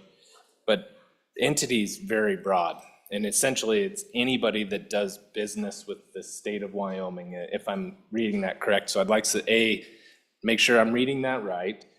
But then as we get down and we start into paragraph B on line 16, and essentially what it says is that anybody that does business with us, even if it's only in a small portion of their business happens to be business with the state of Wyoming, let's say they're headquartered in some other state, they cannot have a program they cannot have any sort of DEI program, even if they're only conducting business with us in 1% of their overall business model. I just want to make sure that's exactly what this does. That's how I'm reading that. So I just want to know if the net is that wide. Thank you, Mr. Chairman. Okay, Senator Nethercott. Thank you, Mr. Chairman. As it relates to higher ed, this is a concern that I have with the bill. And so there's a number of foundations or entities that do business with higher ed that do have scholarship preferences. Those that want to advance women for higher educational purposes, those that want to provide scholarships for whatever group you want. And so would they be prohibited from working with the institutions of higher education, from facilitating those those class qualifications for those scholarships that private donors have provided or private entities have provided. I'm just concerned that it would potentially prevent the working together between institutions of higher education and those scholarship providers that do have those restrictions associated with the qualifications for those scholarships. Any further discussion? Senator Landon. Mr. Chairman, thank you. Just to pick up on where the senator from Laramie County was just a moment ago, I did have a question of maybe the committee that considered this bill, whether or not there was any talk about intersection with federal law. You know, we had to, where I worked for those many, many years, we had to be very concerned with Title IX and ADA. I'm just wondering if there was any consideration given, are we going to run ourselves afoul of federal law, which then, of course, could result in massive funding lost as well. So I just wonder if there was any conversation about that intersection. Thank you. Okay, Senator Stiles will give you a chance to respond to those. Thank you, Mr. Chairman. I'll take the last one first. All throughout the bill, and you can see on page 2, line 18 through 20, except for policies or procedures necessary to comply with any state law, federal law, or applicable court order. So that's all throughout the bill. To the good majority floor leader, I will have to get back to you on that question. And then to the good owner of the Hole in the Wall Ranch, this was intended to mimic what the new administration in Washington, D.C. is doing with federal contractors. Okay, Senator Robbins. Thank you, Mr. Chairman. I wanted to talk a little bit more. There was some discussion about, this not really doing anything negative, just trying to make sure that everybody had rights. I want to maybe paint a picture of what's already happened, and this bill hasn't happened yet, but we obviously had some similar constraints put on the university, and it has had a major effect. A year ago, the University of Wyoming had an Office of Multicultural Affairs. And the reason it has an Office of Multicultural Affairs is because the University of Wyoming has a lot of different cultures represented on campus from all over the world, right? Not just local, not just down the road. We've got Native Americans from within the state of Wyoming, from outside the state of Wyoming. But we've also got folks from, continent of Africa, Europeans and South Americans. We've got a mixing pot. It's incredible at the University of Wyoming. It's one of the strengths, in my opinion. I love that fact. Meet people from all over the world every semester. And so we had an Office of Multicultural Affairs recognizing that all of these people from all over the world would probably need extra support coming to a university in Wyoming, which is very different from what they're used to. So it tried to provide a supportive atmosphere. So that was eliminated.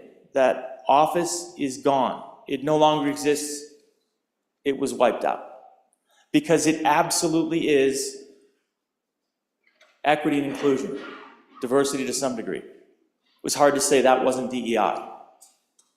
It was largely focused on the inclusion. Mr. Chairman, we also had a lot of programs that targeted first-generation students. Right, so these are students that are coming to the university for the first time. Nobody in their family before them had been to the university. We know that these are students that need a little extra because they don't have mom and dad back home saying, oh, you need to talk to the registrar and then go to admissions and here are where your scholarships are. They come in with opportunity, but without a lot of know-how of how a university works. We had at the university a lot of inclusion programs designed to make sure that those students, largely from small towns in Wyoming, were better supported. That's an inclusion initiative. Had to get rid of those. This isn't just about talking about things in classrooms and making sure everybody has a free access to a marketplace of ideas. As I said in my last speech, Mr. Chairman, I'm all for that. I'd sign on to the bill. But it turns out different people have different needs. And if you want to build a supportive community at a university, you need to recognize what people need. And that's all about equity and inclusion. That's literally what it's talking about. So yes, there were these seemingly nefarious activities going on at the university where we were trying to make sure that every student, regardless of their background and regardless of where they came from, came to the University of Wyoming and had support and inclusion. And the university has worked pretty hard to get rid of all of that. In fact, I think you'd find if you did some web searches and really looked around that the university's done a bang-up job of getting rid of most all of those types of programs to the detriment of the students of the university. This is going further down that path, and it seems when we're talking about it abstractly in this chamber, yes, we want to make sure that we have an open access to the marketplace of ideas for all our students and that we're not discriminating against anybody, and this bill is going to help. It just didn't do that in practice, Mr. Chairman, and it's not going to help. It's not going to help. Any further discussion? Senator Case. Mr. Chairman, thank you very much. You know, I just kind of weigh this bill in total, and I'm not really sure I know what it does, except for it's kind of a mean statement, to be honest. And I think, you know, there's a political pendulum in this area, and maybe things went a little too far in one direction, but certainly it's a lot different this year. But this feels like it's against being thoughtful. It's against being intellectual. It's against providing for open discussion. It's against talking about cultural pasts that didn't have the same experience that we have or had. It's against thinking about how the person got to where they are. It's against free speech. I really don't think this is necessary. And I think the Wyoming Senate can do better. Any further discussion? Okay. Question being called. All those in favor of Senator I's motion that when the committee of the whole rise to report, do so with a favorable recommendation of Senate File 103, say aye. Aye. Opposed, say no. No. That motion carries. Senate File 103 is passed committee of the whole. Next Senate file for our consideration is Senate File 196. Senate File 196, Second Amendment Protection Act Amendments, an act relating to the protection of constitutional rights, sponsored by Senator Salazar, was referred to Committee Number 5, which returned to committee recommendation that it do pass amended. Ayes Senators Crago, French, Ide, McEwen, and Pearson. Senator French, Chairman. You've heard the reading of the bill. What is your pleasure, Senator Ide? Thank you, Mr. Chairman. I move that when the committee of the whole rises to report, it do so with the recommendation that Senate File 196 do pass. And I'll turn it over to the good Vice President to talk about the bill. Thank you. Vice President Salazar. Thank you, Mr. Chairman. There is a standing committee amendment, but I will deal with that a little later, if you don't mind. Honorable members, I bring you Senate File 196, which really updates the current SAPA law that we actually passed in 2023, and it makes it stronger. In a nutshell, what this does is it amends the SAPA Act by prohibiting state and local government entities from enforcing or assisting in the enforcement of certain federal firearm regulations deemed unconstitutional. The bill establishes civil and criminal penalties for violations and ensures that state resources are not used to enforce federal gun control measures that infringe on Second Amendment rights for Wyoming citizens. And specifically, in years to come, over the next 4 years, we have what I think is a fairly good chief executive in Washington, D.C., But there may come a time in the future of this country where federal law may be passed where we have gun seizures that violate Wyoming state law. And so what this bill simply does is says that our law enforcement agencies will not participate in the seizure of Wyoming citizens' firearms in a federal attempt to seize those weapons because of federal law. That's simply what it does. The key provisions of this bill are it prohibits the Wyoming governmental entities from using state funds or resources to enforce federal firearm laws that violate our laws. It imposes a $50,000 civil penalty per violation against agencies or political subdivisions that assist in enforcing such laws. It allows affected individuals, our citizens, to file civil actions against violators. And here's the important thing: departments, not individual law enforcement agents. It defines terms such as law-abiding citizen and material aid to provide clarity on the enforcement. It exempts state officers from penalties when assisting in criminal investigations that have a clear nexus outside Wyoming or involve serious crimes. This is really about state sovereignty and constitutional rights. It reaffirms Wyoming's authority to uphold the rights of its citizens, independent of federal overreach. It ensures the state and counties and municipalities cannot be compelled to enforce federal gun control measures.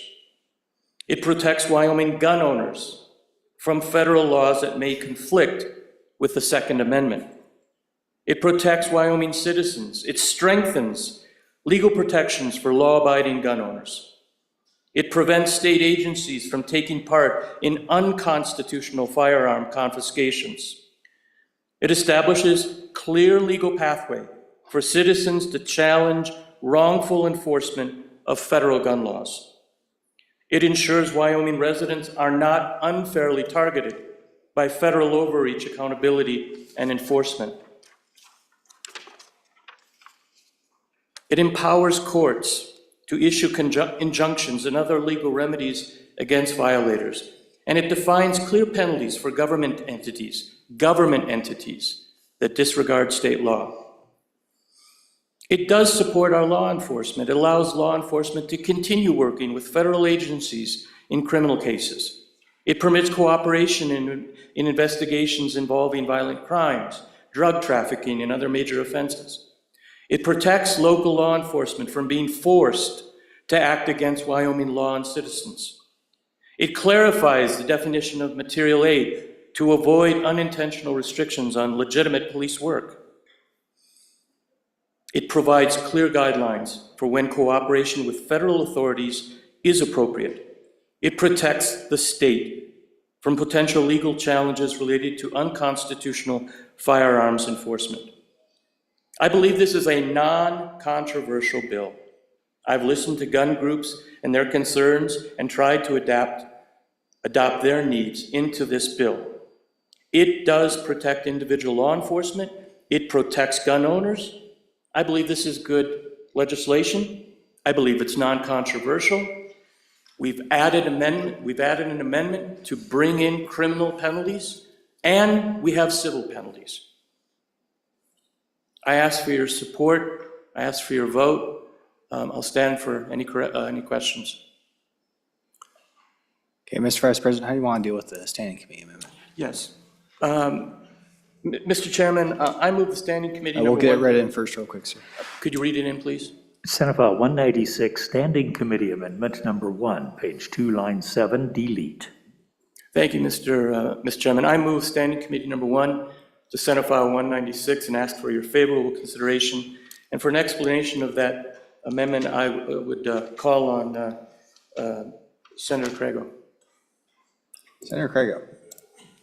Thank you, Mr. Chairman. On behalf of the committee, I'm happy to explain the Standing Committee Amendment Number 1. And so it really does two things. There on the first paragraph, that reinserts the language from the original law that was passed in this particular area. From page 4 of the bill, you can see that language was stricken. that puts it back in, albeit in a different subsection. The second part on lines 11 through 18, that's some clarifying language, and our law enforcement folks asked for that to be put into the bill. There was no objection to that, and so essentially what it says is that nothing in this act is going to preclude an investigation and lawful seizure of firearms, accessories, or ammunition related to violations of Wyoming law, because this bill doesn't apply to the enforcement of Wyoming law, it applies to the enforcement of federal law. And on subpart 2 there, it also makes it very clear that we're not imposing liability against individual police officers, no civil liability against the individuals, only against the agency. And so happy to stand for any questions. Thank you, Mr. Chairman. Any discussion on the standing committee? Senator Kolb. Yeah, thank you, Mr. Chairman. Just to be clear to the whole body, on the amendment, line 5 under F, that was just added back in. It was currently in law, and so nothing has changed. Thank you, Mr. Chairman. Okay. Any further discussion? Okay, all those in favor of standing committee amendment number 1, please say aye. Aye. All those opposed say no. Standing committee amendment 1 has passed. We're back on the bill. Any discussion? Senator Hicks. Mr. Chairman, one question, my initial question was answered. This moves the civil liability away from the individual. I mean, this bill's been debated a bunch. Actually, this was my bill that I brought a couple of years ago to deal with this. You know, the big issue is, you know, when you represent a lot of small communities, you have a police officer right out of the academy and he does something middle of the night at 2 o'clock after the bars close and stuff. And so I appreciate that, moving it away from those individuals and moving it on to the entity. But I'm looking at it and I've got a question, and so maybe somebody can help me answer. On page 5, on line 14, Romanet I, and it says, an interested party may bring a civil action to enforce the provision of this act. What would, and maybe this is a legal question for the lawyers here, what constitutes an interested party? I just need to understand who that would be that would bring that action if somebody can help me out with that. Okay, Senator Office. Thank you, Mr. Chairman. Mr. Chairman, I've recently come to become more sensitive to the federal government coming and taking all my guns, and so I did have some questions about the exception language in this bill, honestly. It seems like it's pretty easy to work around because if you're simply helping federal officers in pursuit of a suspect, well, that's an out-of-state suspect, but what they say a felony violation, then you basically have, all you have to do at the federal level is call someone a criminal. And then I'm pretty sure at that point, you're under obligation to take their guns as a state entity that you're exempted from it under the Romanet 2 paragraph of E, which presumably, if you got into a situation where you were worried about this happening, then you'd probably be at the point where the federal government would be calling you a criminal, right? It seems like it's relatively straightforward and easy to circumvent all of the protections in here just by having a federal declaration. Well, we think they're a suspect, they're a criminal, they've done some bad things, help us take their guns. And I was wondering if there was discussion about that, because, you know, the first half of the bill is really tightening it down. Everyone likes that, we've got good protections, but then we're a legislature, the second half of the bill is, all right, let's throw open the doors on the exceptions and defeat the first part. So I guess if you're gonna do it, why do we have exceptions, candidly? Any further discussion? Senator Craigo.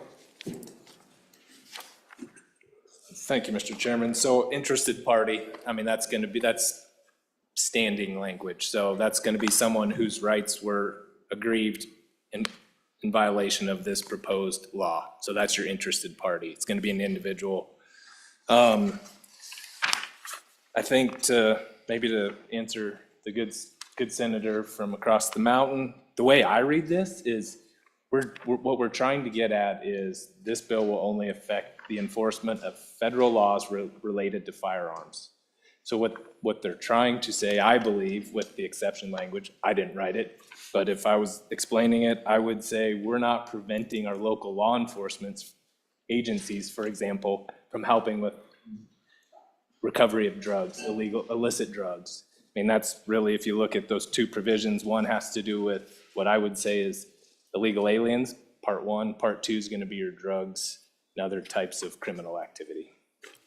Senator Salazar. Thank you, Mr. Chairman.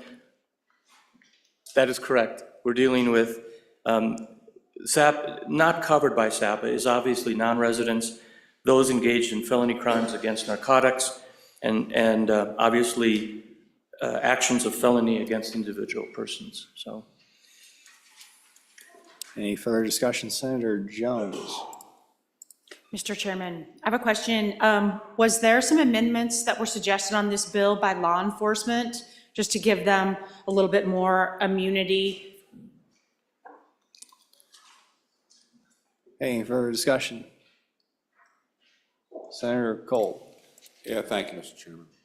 Just like to point out again that nothing in this section shall be construed to preclude any investigation and lawful seizures of firearms, accessories, or ammunition related to violations of Wyoming law, and it goes on. But I did speak to our sheriff earlier this morning about this, and whether he wasn't elated about it, jumping up and down, but he was acceptive of the language and thought it was, he didn't really have an issue with the bill itself. He was more concerned about a future issue, which this doesn't talk about a future issue. This talks about how it's currently written. So law enforcement I've spoken to were all right with the bill. I'd like to say that, and on and for the bill, Mr. Chairman. Any further discussion? Senator McEwen. Thank you, Mr. Chairman. On and for the bill. One of the key components of this bill, if you look through it, it allows police and sheriff to do their job if a Wyoming law is violated. In the conduct of investigation of felonies, if they need to take weapons, they are completely okay to do it. The whole focus of this bill is to make sure we're not aiding the federal government in a gun grab. If there's a legitimate operation, they're free to participate. And I think the language is pretty clear on that. Thank you, Mr. Chairman. Any further discussion? Senator Ide. Yeah, thank you, Mr. Chairman. Real quick, good comments there from last speaker. Those kind of took the words out of my mouth. Yeah, this is a good bill.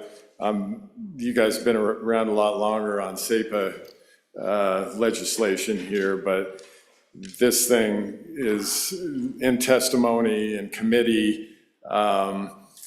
It just makes it more enforceable, and the language is a lot clearer, and strong prohibitions on federal authorities using cops to do things that they shouldn't be doing with the federal government. So on and for this bill. Thank you, Mr. Chairman.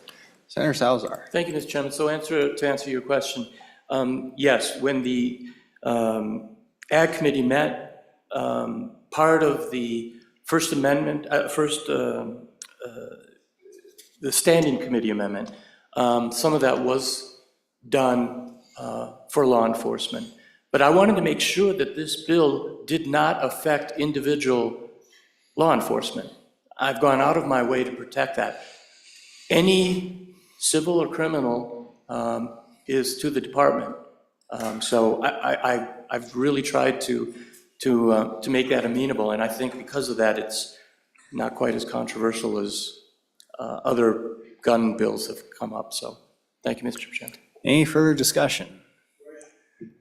Okay, all those in favor of Senator Ide's motion that when the committee of the whole rise to report, do so with a favorable recommendation in Senate File 196, say aye. Aye. All those opposed, say no. Senate File 196 is passed. Committee of the whole. Senator Hicks, could you come up here, please? The next bill for our consideration is Senate File 154.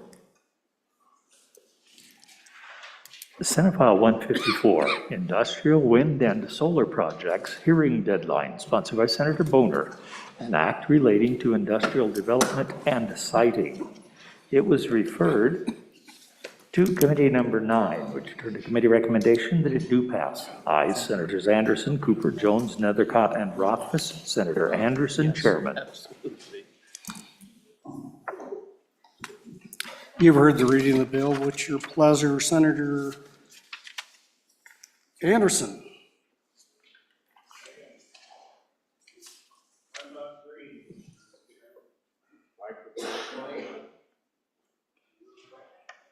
No. Thank you, Mr. Chairman. Thank you. Mr. Chairman, I move that when the Committee of the Whole rises to report it, do so with the recommendation that Senate File 154 do pass. There are no amendments to this fine little bill, and I will turn it over to Senator Boner for an explanation.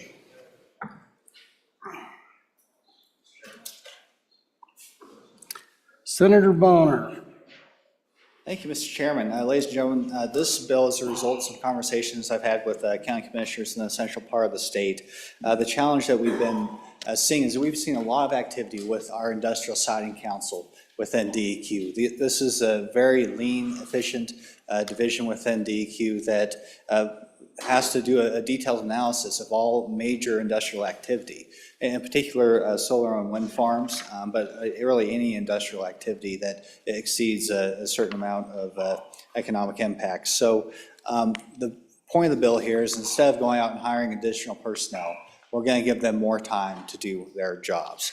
And so what the bill does is there are several deadlines, both for the county commissioners in Title 18, as well as the Industrial Siding Council in Title 35, and it's pretty straightforward. We're just extending the deadlines. Currently, the county commissioners have to hold a public hearing within 60 days of the application. We're extending that to 90 with an option of extending it further if the applicant agrees. And then they have to make a decision within 45 days currently of having that hearing. We're extending that to 60. When it gets to the Industrial Siding Council, and this is for all projects, not just wind and solar, we're giving the applicant an opportunity. Right now, if there's any deficiencies in their application, they have to respond within 30 days. We're giving them some consideration too by extending that to 60. And then the Industrial Siding Council, instead of having 90 days to come up with a final determination, has 120. January 1st, 2026 effective date. Mr. Chairman, the idea being that we give our industry time to adjust to this new reality. The fact is that when you're talking about some of these large-scale developments, there's lots of federal permitting processes that are occurring concurrently, and so this shouldn't slow them down too much. I've gotten plenty of input from industry. So far, no formal opposition. So that's what the bill does, just a little bill to make this process a little bit easier, both for our county commissioners and our state agency. I'll stand for questions. Questions? Questions? All those in favor of Senator Anders' motion that the Committee of the Whole rise and report that do so with a favorable recommendation on Senate File 154, say aye. Aye. Those opposed, same sign. Motion, Committee of the Whole passes. Next bill for our consideration is Senate File 172.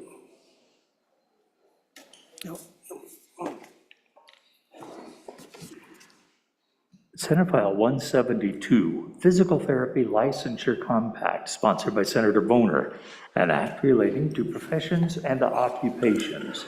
It was referred to Committee Number 10, which returned to committee recommendation that it do pass. Ayes, Senators Barlow, Hutchings, and Scott. Excused, Senators Crum and Steinmetz. Senator Barlow, Chairman. You've heard the reading, you've heard the reading of the bill. What's your pleasure, Senator Barlow? Well, thank you, Mr. Chairman. That last bill went so well. Let's see if the good senator can do it again. Mr. Chairman, I move that the Committee of the Whole rises to report it do so with a due pass recommendation on Senate File 172, Physical Therapy Licensure Compact, and request that good Senator Boner explain the bill. Thank you, Mr. Chairman. Senator Boner. Thank you, Mr. Chairman. This Senate file is a result of a request from a constituent who works as a physical therapist. The challenge being that it's often onerous to get a license. It's difficult to get people to come into Wyoming to work in this industry. And so the idea is that we could do a little something modest, I'll give you that, but something nonetheless to ease the burden to folks who may want to come to Wyoming to engage in this important practice. Then this is something that we could do. So the idea is that this would join Wyoming. We'd be the 39th state to join this physical therapy compact that would ease the transition from anybody coming from out of state to our state, allowing them to basically use their license. If they are licensed in another state that is a member of this compact, they can move right into Wyoming and not worry about any unnecessary red tape or bureaucracy. So the way that it works, and we talked with the licensing board in question, you're still going to get your license, either in this state or another one. And the licensing board is still going to do its job, making sure that they're hearing any complaints, making sure everybody who is licensed is complying with standards of the profession.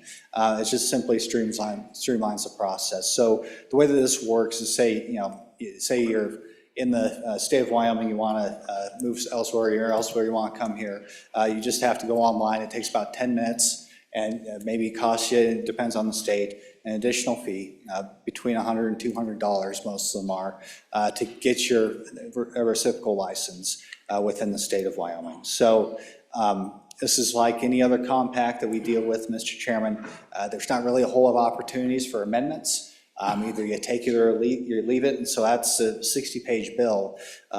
Pages 1 through 49 are 12 different sections that define our requirements as a state, require how we define how we work together, what the rules of the compact are, the commission that governs the compact, and it's actually pretty favorable terms for a small state like ours. Every state gets at least one representative on the board that oversees this compact. And so that's what the bill does. We can certainly step through page by page if you want, Mr. Chairman. Like I said, this is a take it or leave it proposition meant to streamline things a little bit for an important part of our medical community.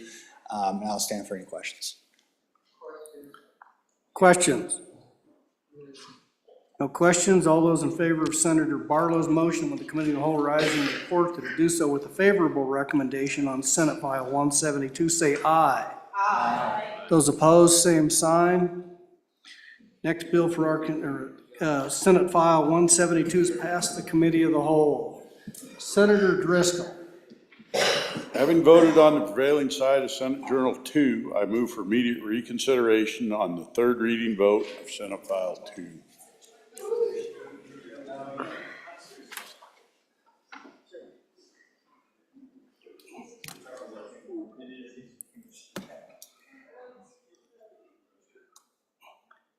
The Senate will stand at ease till we get to, no, go ahead. We got to get organized.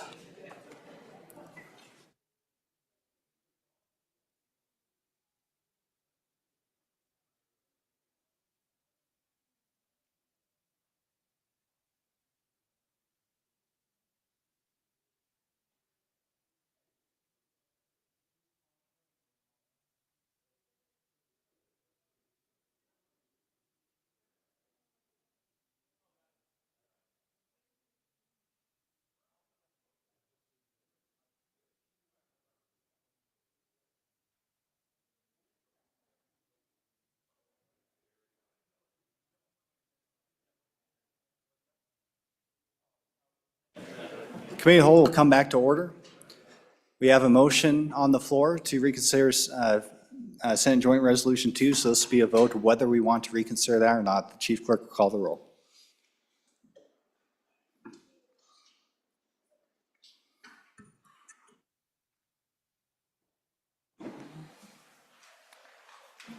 For reconsideration, Anderson?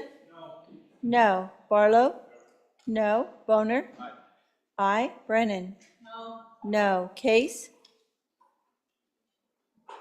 Cooper? No. Craigo? No. Crum? No. Dockstetter? Aye. Driscoll? Aye. French?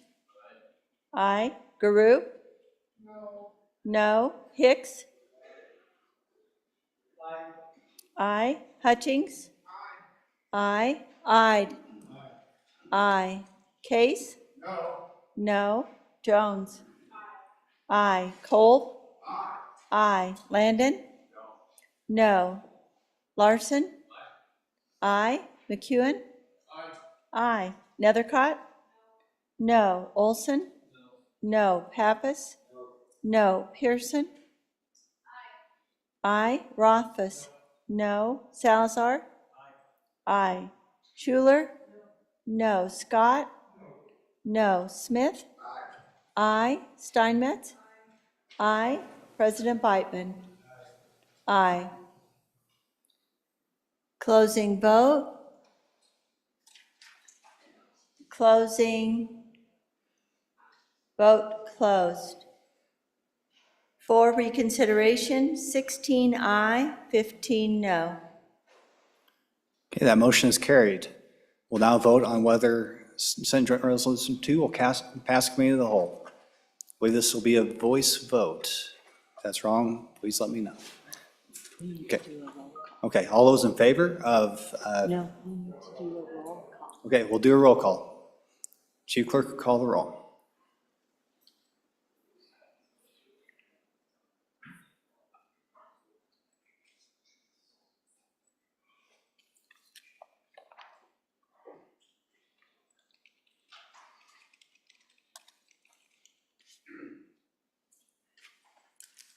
Senate Joint Resolution Number 2, roll call. Anderson? No. No. Barlow? No. Boner? Aye. Brennan? No. Case? No. Cooper? No. Craigo? No. Crum? No. Dockstetter? Aye. Driscoll? Aye. French? Aye. Guru? No. Hicks? Aye. Hutchings? Aye. Ide? Aye. Jones? Aye. Cole? Aye. Landon? No. Larson? Aye. McEwen? Aye. Nethercott? No. Olson? No. Pappas? No. Pearson? Aye. Rothfuss? No. Salazar? Aye. Schuler? No. Scott? No. Smith? Aye. Steinmetz? Aye. President Beitman? Aye. Closing vote. Closing. Vote closed. Senate Joint Resolution Number 2, 16 aye, 15 no. Senate Joint Resolution 2 has passed committee of the whole. The next Senate file for our consideration is Senate File 133.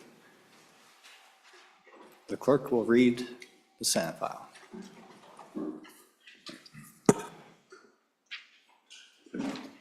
Senate File 133, Protection of Parental Rights Amendments, an act relating to parental rights sponsored by Senator Brennan, was referred to Committee Number 1. Returned to committee recommendation that it do pass amended. Ayes Senators Hicks, Cole, and Olson. No, Senator Craigo. Excused, Senator Crum. Senator Olson, Chairman. You've heard the reading of the bill. What is your pleasure, Senator Olson? I move that when the committee of the whole rises to report that it do so at the recommendation that Senate File 133 do pass. There is a standing committee amendment, which I would ask to be read in at this time. Senate File 133, Standing Committee Amendment Number 1, page 2, line 23, delete. And I will move adoption of that standing committee amendment and dispense with it really quickly because it's really quite simple. The language in the bill dealing with a person's parental right violation discussed that if their right is infringed, then they have a right of action.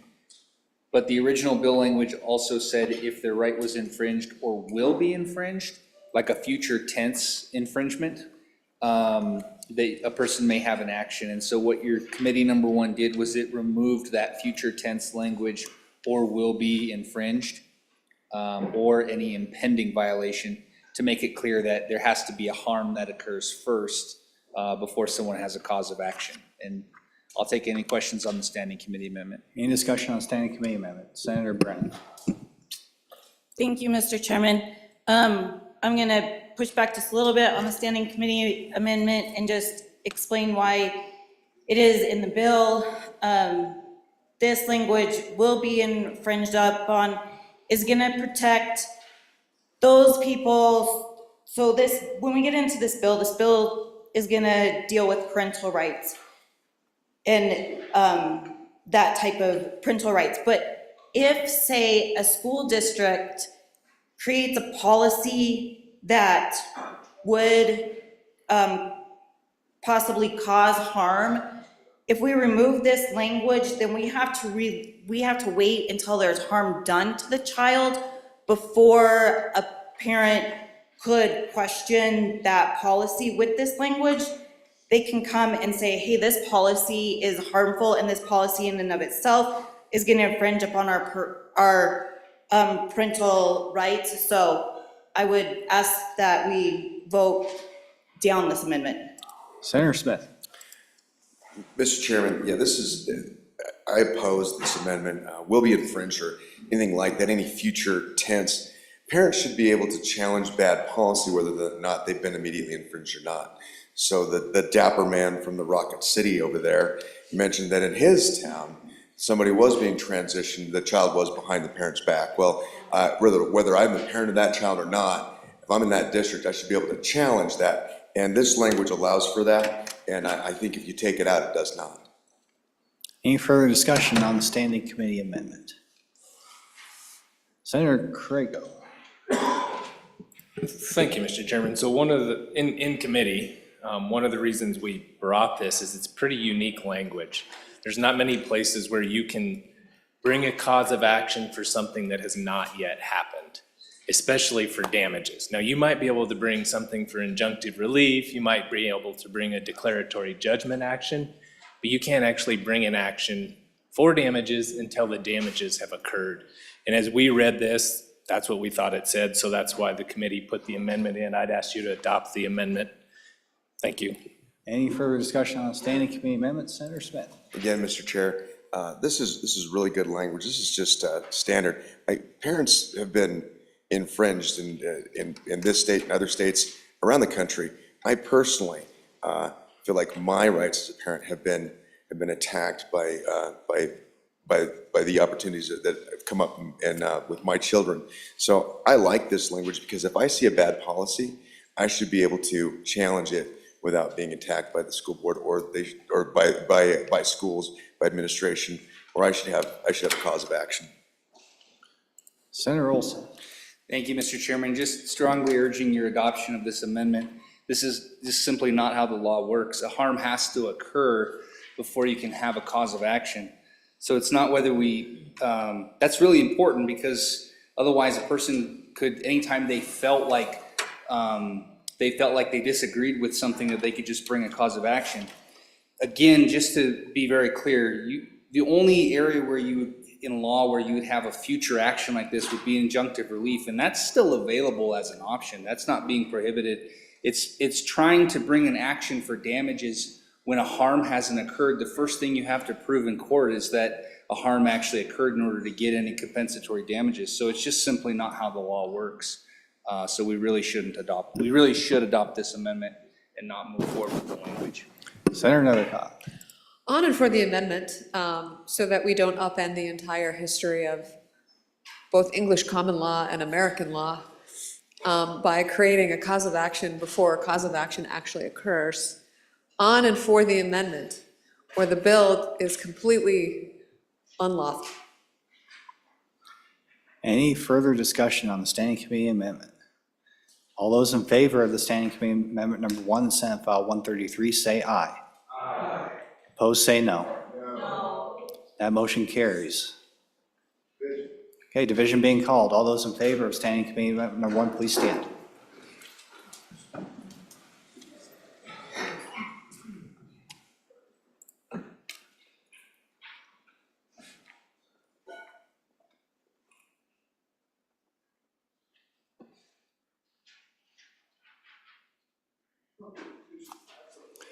21. All those opposed, please stand.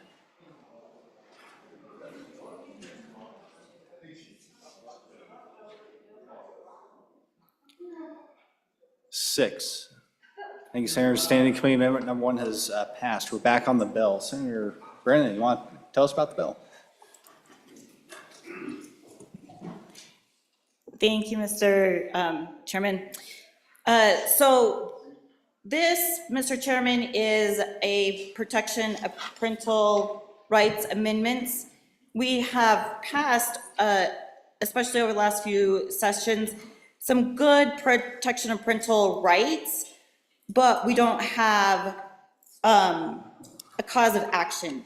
And what is a right without a remedy? So this bill gives parents the ability to say, hey, my rights that are in our laws have been violated, and it gives them a path to say they've been infringed upon and do something about that.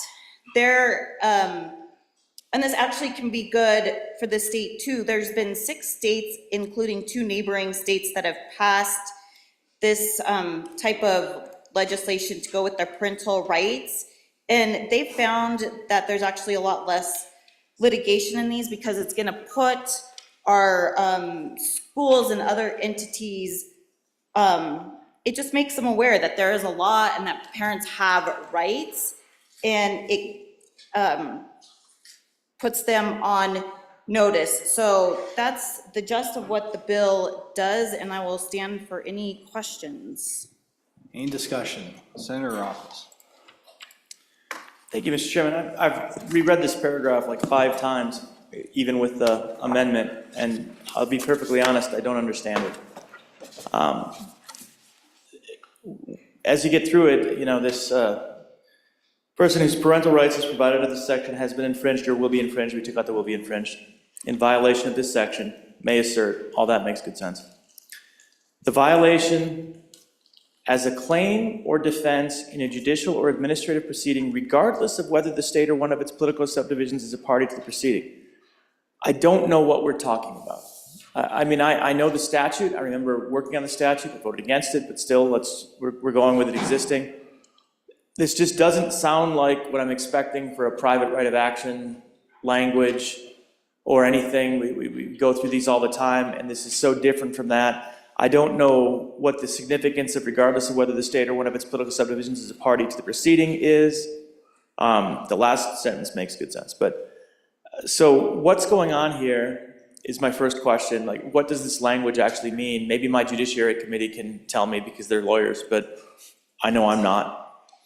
And then the second point is, assuming this is a private right of action, so let's just say the language does what I feel like it was described to do.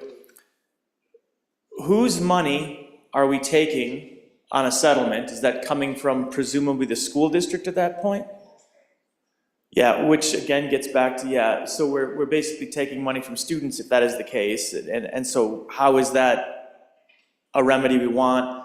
Third question gets back to some legislation we saw a while ago. Is there any cap on this? Is this something that would be, if all of these other previous assertions were true, is this going to be capped by government claims? Yes or no? Further discussion, Majority Leader Ellicott. Thank you, Mr. Chairman. Yeah, we're making profound and significant policy decision here by adding this particular cause of action to the Wyoming Governmental Claims Act. It's a really big deal. When that cause of action already exists in the law. So what we're talking about here is the government violating someone's constitutional right to parent their child, which is in fact a constitutional right well established by the United States Supreme Court. When someone's civil rights, constitutional rights are violated by a government entity, they have a cause of action, typically in federal court, which is where those actions preside. The protection currently exists. This bill is trying to carve out and create a new governmental claim, which again is a profound change to our laws, exposing the taxpayers to those damages What's really important here and how I think it would be used is in a case of abuse. And so the department comes in and is investigating a case of abuse. And they take some type of immediate protective action or just even potentially an investigation. Because I think investigating you could arguably be an infringement on your right to parent. And then they sue you. And they sue the agency who's investigating.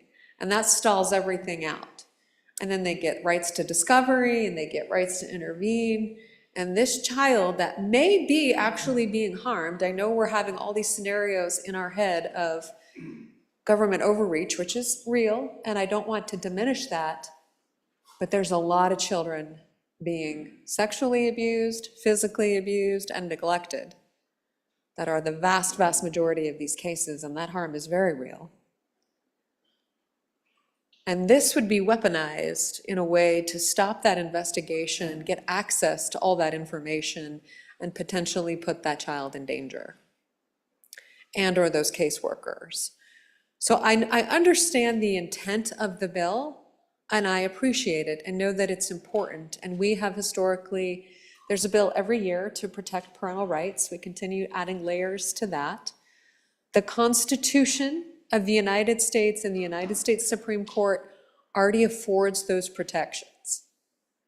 So I do think that this creates a significant new policy that really is outside of the Governmental Claims Act, but we're pushing it in here, and doesn't really make a lot of sense for how it functionally gets used for when someone's parental rights are infringed upon. So I do think that there's more harm here than good. Any further discussion? Senator Brennan. Thank you, Mr. Chairman. Good discussion and good questions. This does come back to the rights of parents, and maybe this is a profound change. But the profound change is in the favor of realizing that most of our parents out there are good parents, trying to do the best for their children.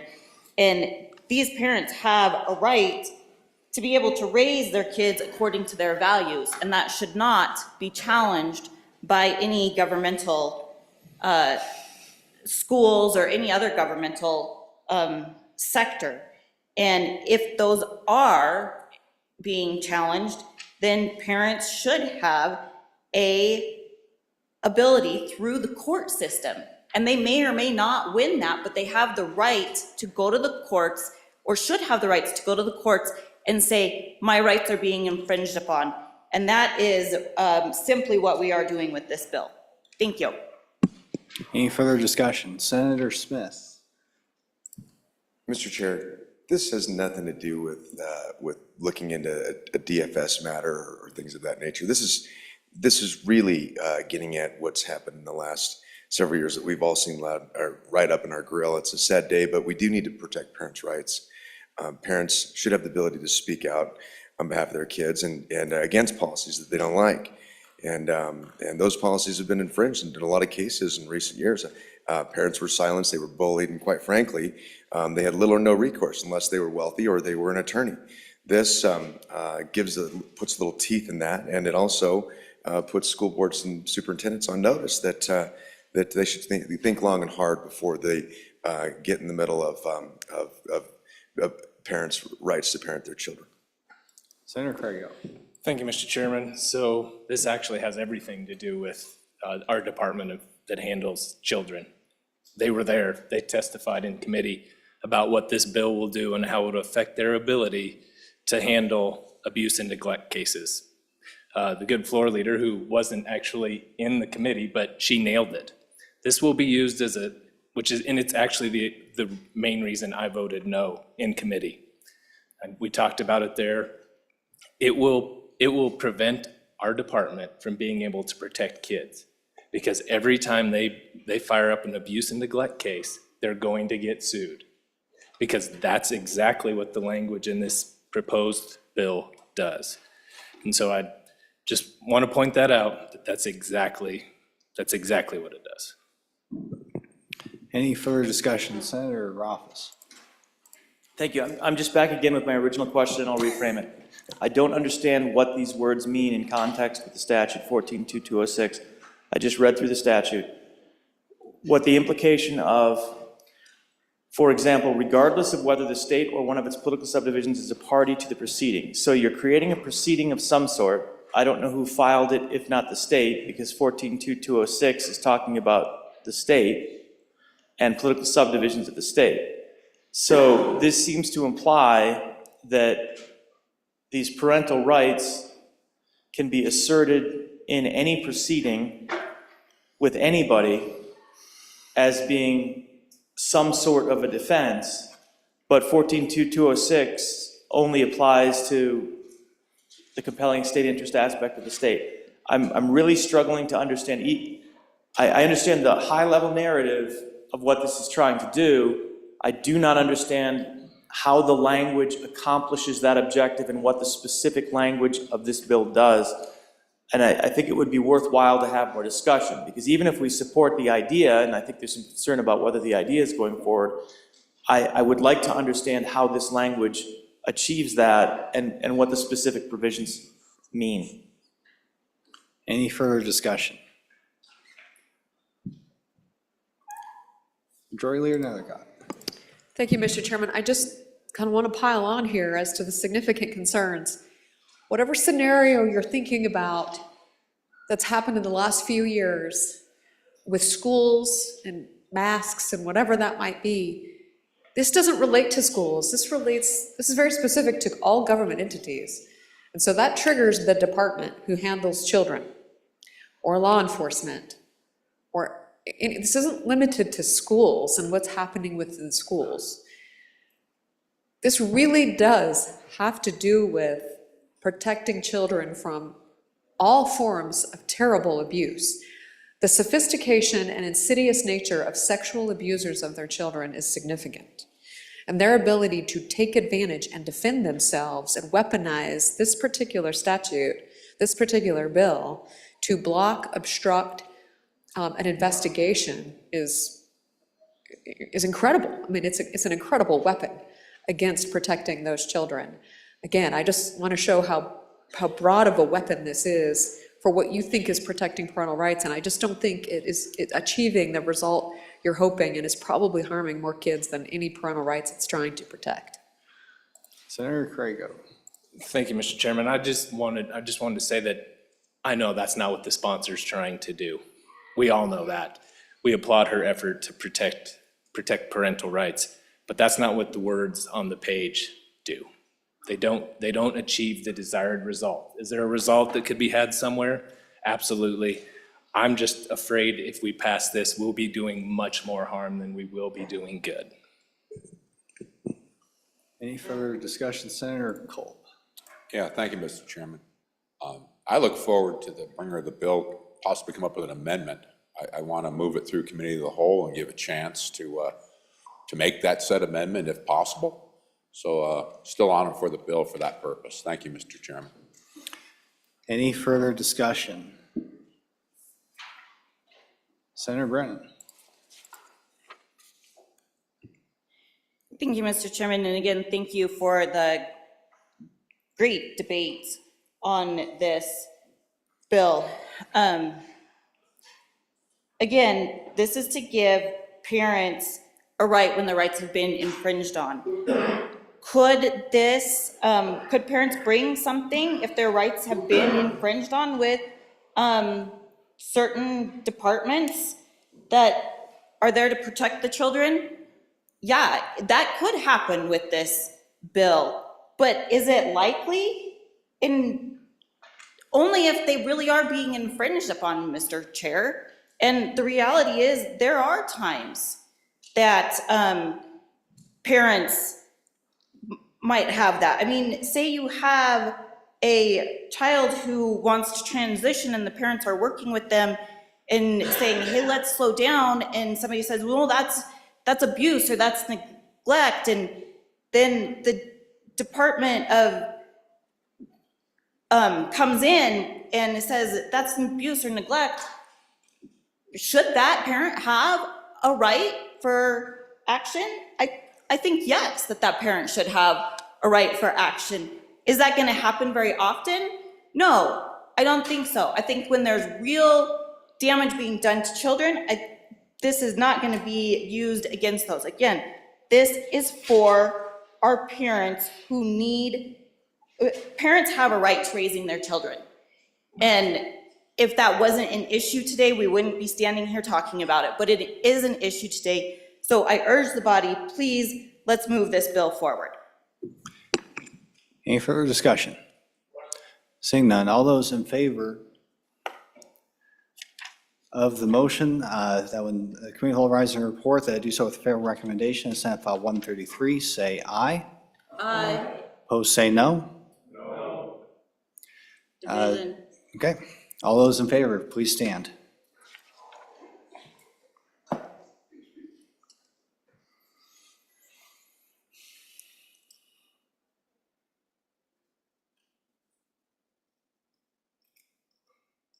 Okay, 14.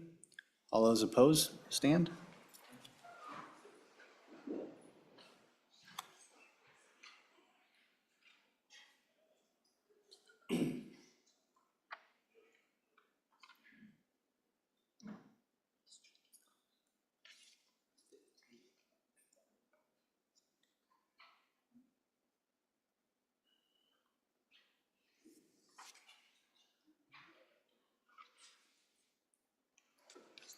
Okay, 15 no.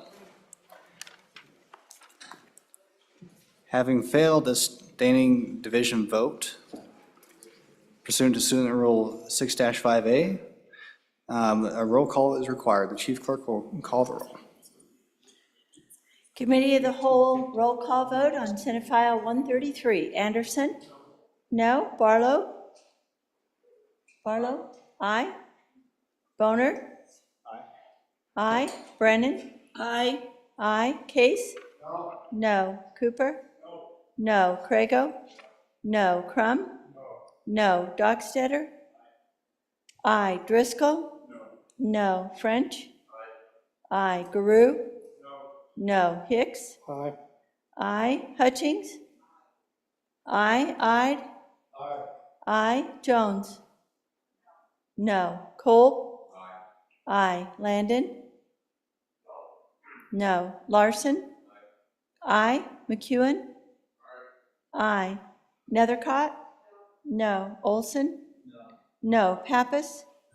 No. Pearson? Aye. Rothfuss? No. Salazar?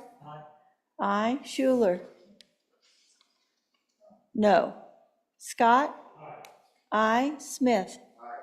Aye. Steinmetz? Aye. President Beitman? Aye. Closing vote. Closing. Vote closed.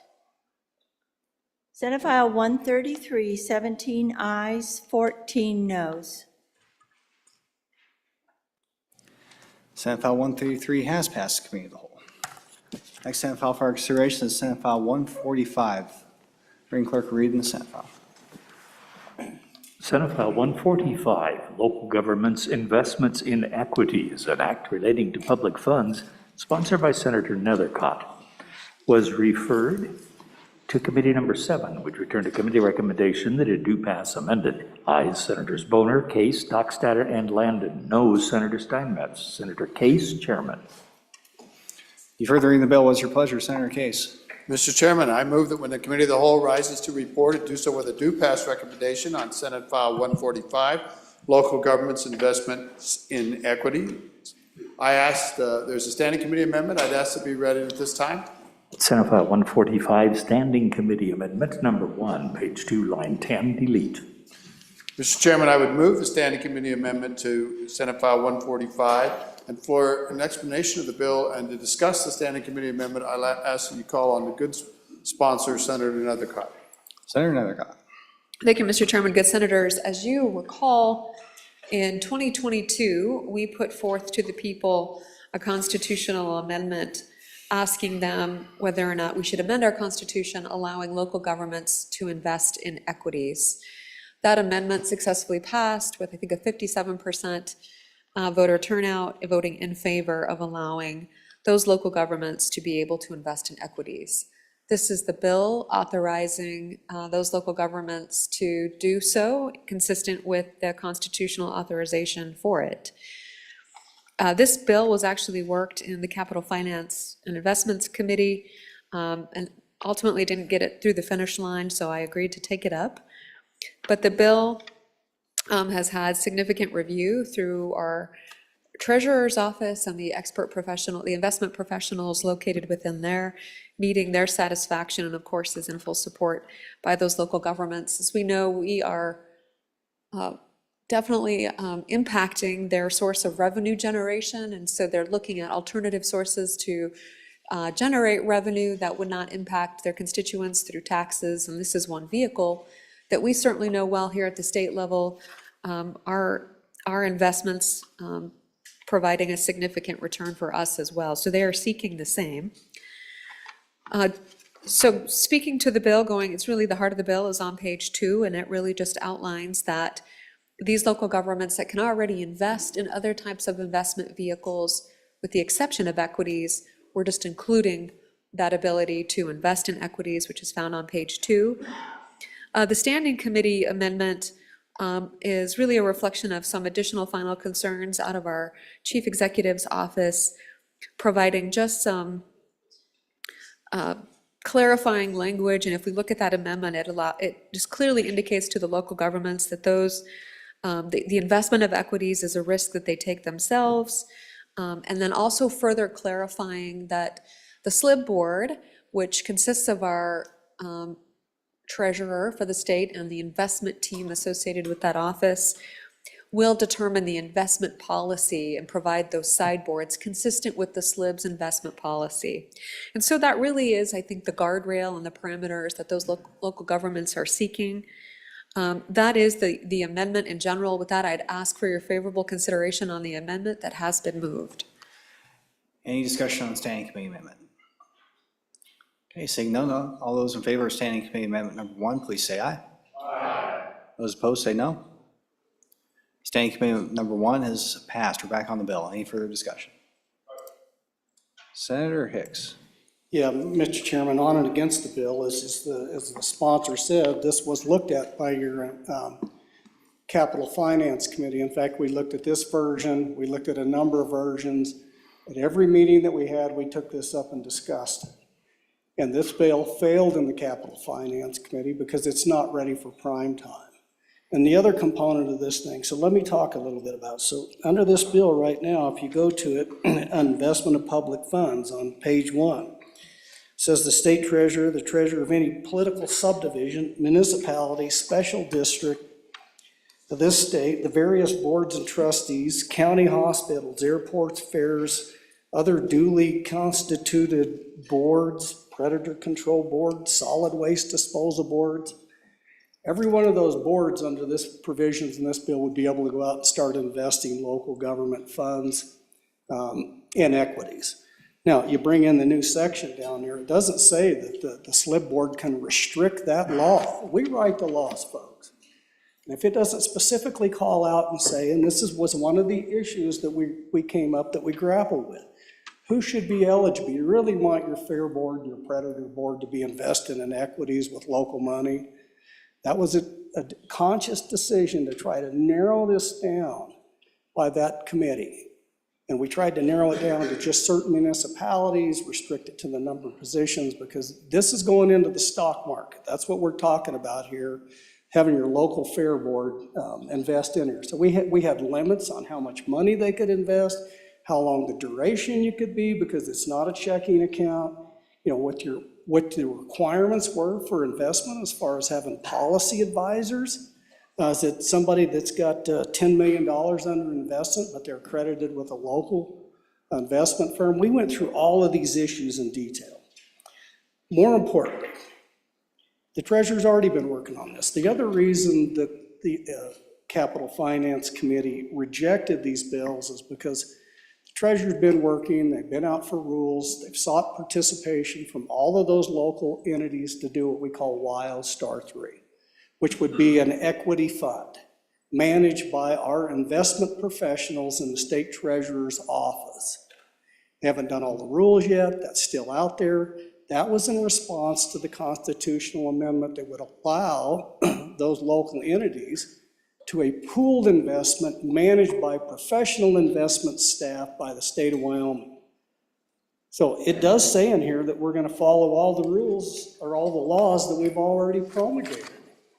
And so I see this time and time again, Mr. Chairman, where when our committees can't figure it out because it's complicated or we reject it because it's difficult, we just abdicate our responsibility and say, we can't figure it out even though we wrote the laws.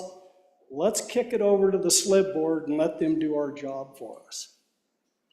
2 reasons that I'm on and against this bill.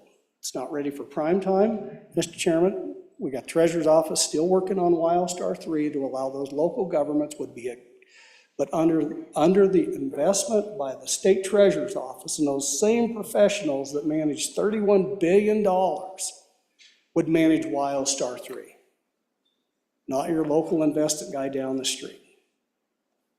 That's coming, it's gonna be available out there. It's a much better process than just saying, you know, your local predator boards can go out and invest in equities. Oh, but SLIB has to follow the laws we already wrote. Why don't we just write the bill and say, you know, this is the parameters that the legislature is going to put on those instead of kicking it over to SLIB and then telling them you have to follow the laws anyway.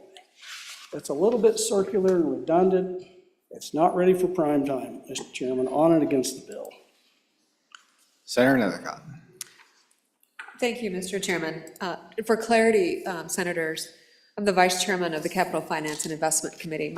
My memory of our experiences on this topic vary from the good senator. I did vote no, because I too didn't think it was ready for prime time, and committed to work with all of the stakeholders, including the Treasurer's Office, including the Chief Investment Officer, to make sure, not the STO, but the Chief Investment Officer, to make sure his concerns were satisfied so that our local governments weren't doing anything reckless or didn't have appropriate sidebars. The bill before you reflects that work, reflects that blessing. So there's a mention of WildStar 3. Yep, there's a WildStar 1, there's a WildStar 2, and then we created a WildStar 3, of which all local governments hate. They hate all 3 of them. They try to get out of them, they don't understand them, they don't want to do them. And I think, quite candidly, the STO doesn't like it either, hates it as well. Why? Because the primary obligation of the STO is to invest state funds, not be the local investor for local funds. They have enough to do with investing our state funds. And so the relationship between the STO and those local governments is broken. And again, appropriately so, the STO doesn't have a front-facing office to deal with a retail shop for local governments and answering their questions about what they should be doing and providing them that type of advice in light of their investment plans and policies.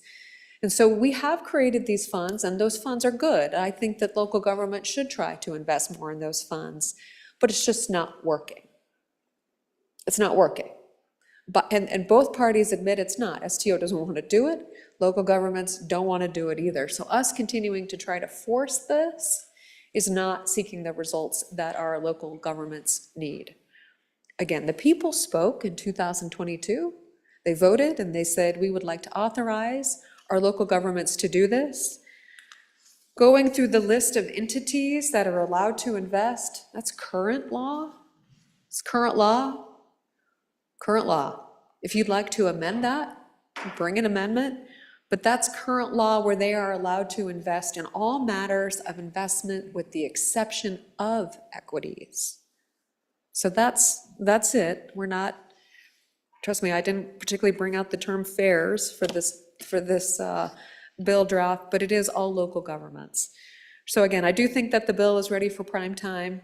I appreciate that we have worked really hard on WildStar 1, 2, and 3. A lot of good work went into that. Those are really good vehicles. Nobody wants them. So I encourage your support of the bill. Any further discussion? Senator Guru. Thank you, Mr. Chairman. On 4, I too, as a member of CAPFIN, remember the discussions quite well.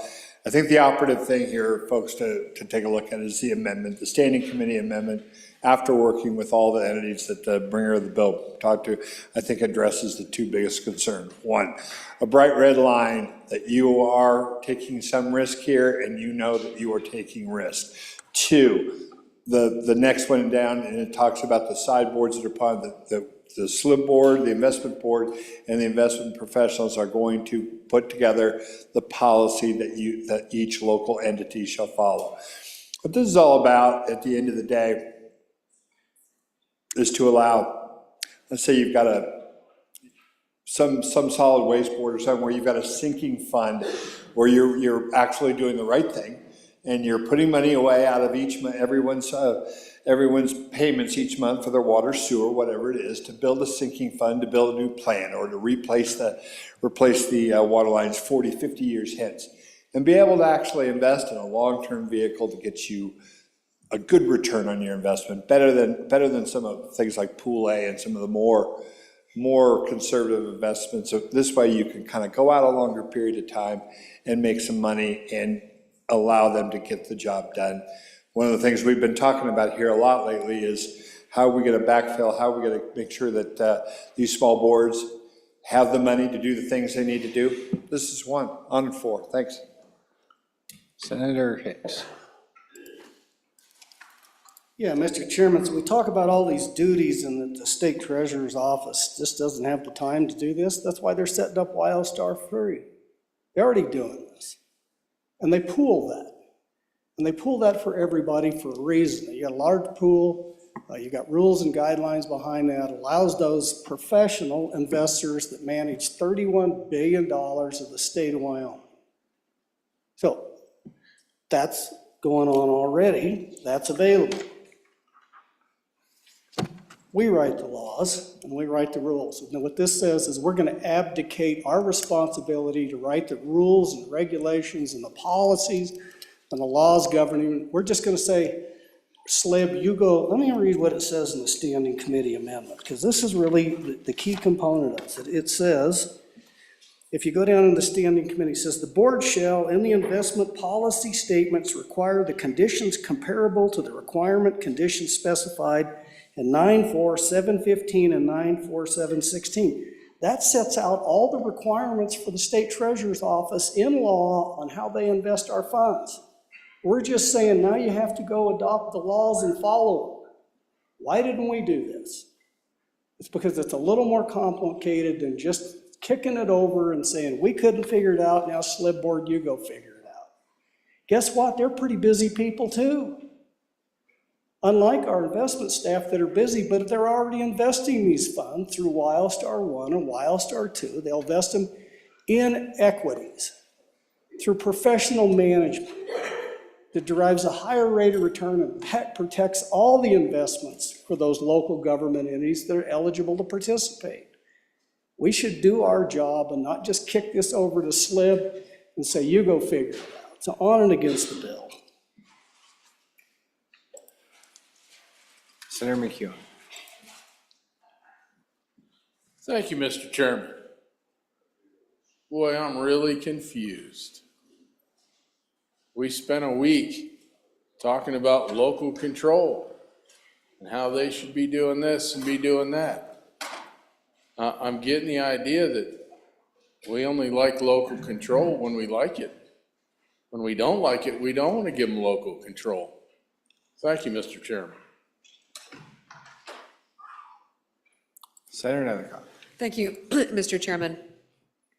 I appreciate the abrogating our duties, all of this concern, but if you go look at page 2 and you look at the new language there and the reference to Wyoming Statute 94716, our state investment policy and statute, that's what we are instructing them to do and follow.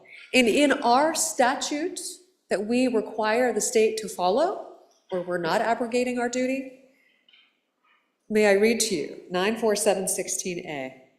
The board, which is in reference to SLIB, in consultation with the Investment Funds Committee, we have another investment funds committee, shall adopt investment policy statements for state funds and shall review those policy statements at least annually. Are we abrogating our duty to SLIB and the IFC by instructing them to create policies for investments? I think not. As part of their process that they do for the state funds and those sidebars, we are using those experts, and you can look at the statute, there's significantly more there, but this is consistent statutory direction and policy for these local governments as we do for ourselves, with significant guardrails and significant statutory direction as created by this legislative body. Any further discussion? Senator Hicks. Mr. President, so if you go back to the standing committee, it actually says this, that we've removed that duty from the investment funds committee and the standing committee. So it's just back to the SLIB board. Again, that would be putting another duty on a volunteer committee, which was a conscious decision of the CAPFIN.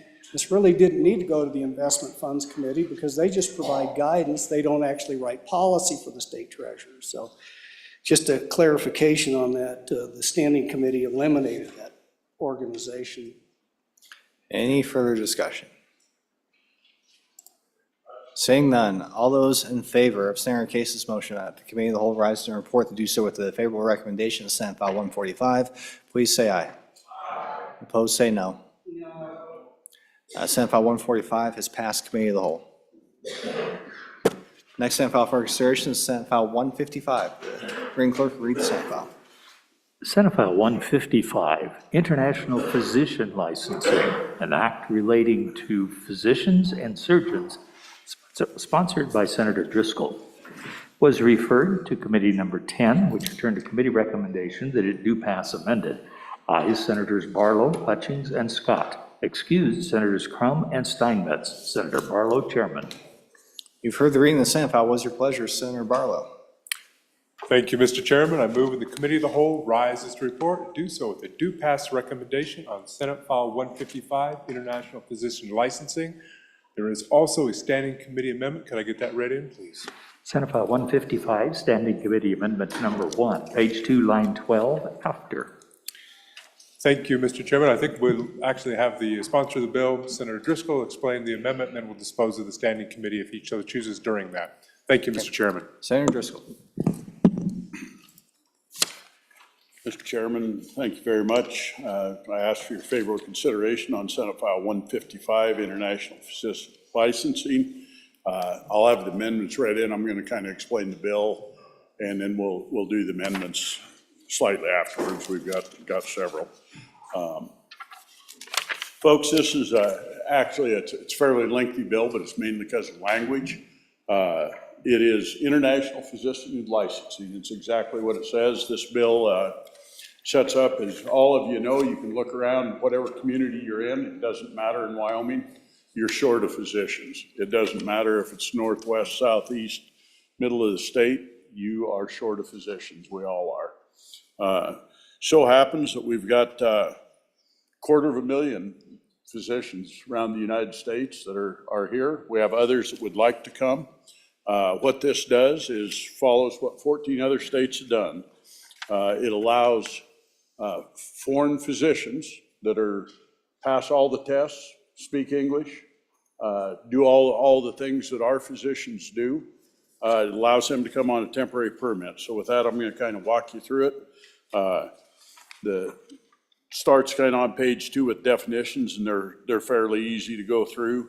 Talks what a physician is. On page 3, it tells you that they have to have been in good standing with a medical license or regulatory institution. Person's licensing country at all times in the last 5 years does not have a pending discipline before the license body. Says they're licensed where they came from, have good standing.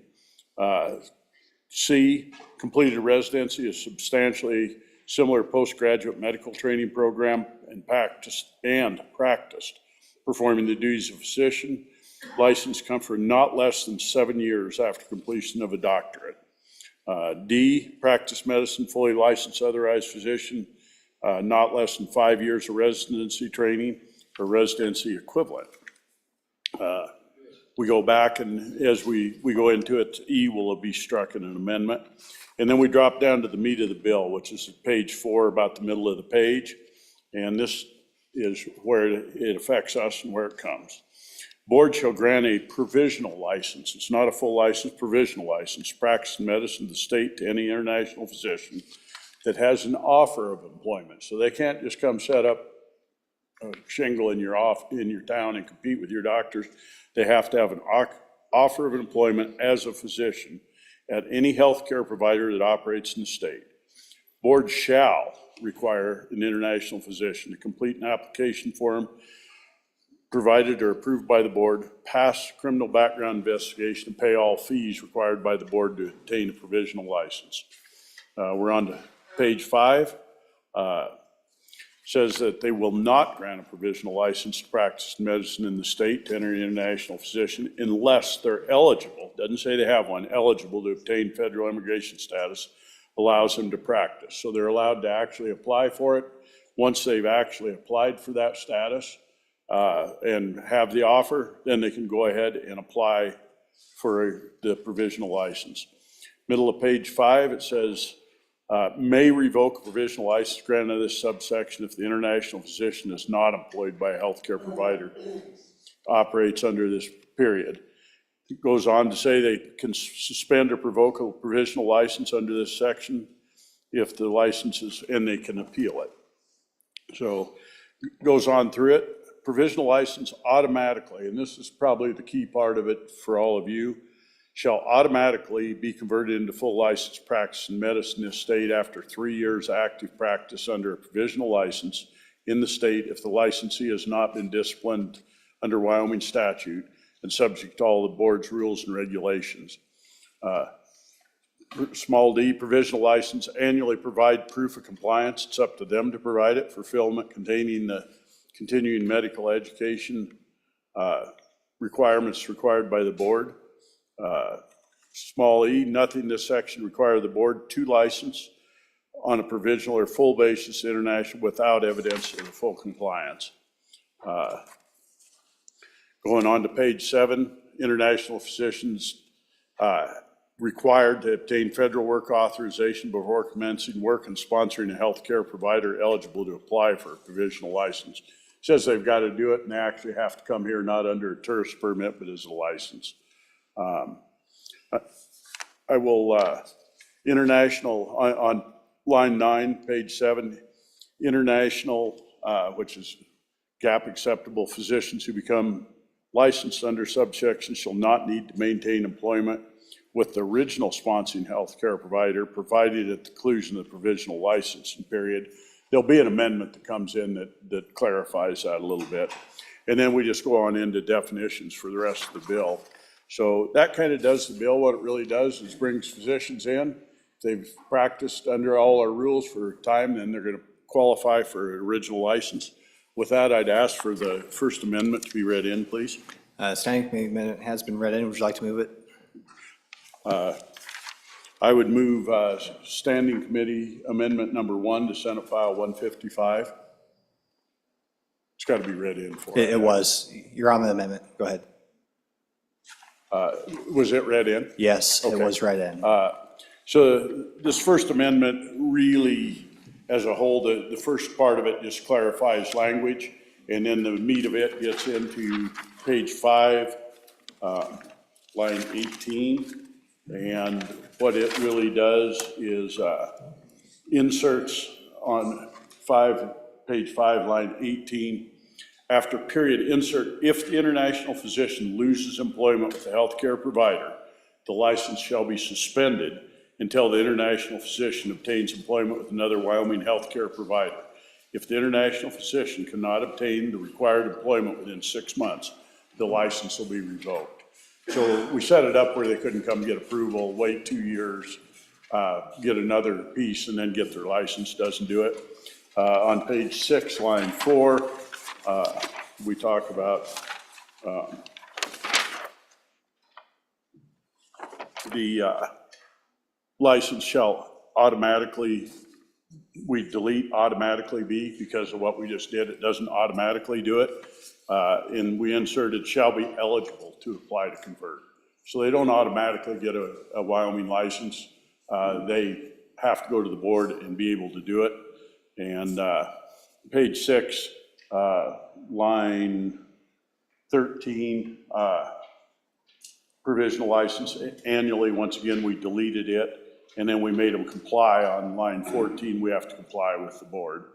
And that's the heart of that memo. I would ask for your favorable consideration. Any discussion on the standing committee amendment? Any discussion? Seeing none, all those in favor of the standing committee amendment, say aye. Aye. Opposed, say no. That motion carries. Senator Driscoll, would you like to deal with the other two amendments? I would, please. Senate File 155, Committee of the Whole Amendment Number 1, page 2, line 7, delete. Go ahead. This is actually Senator Barlow's, so whoever wants to take it. Yeah. Committee of the Whole Amendment Number 1.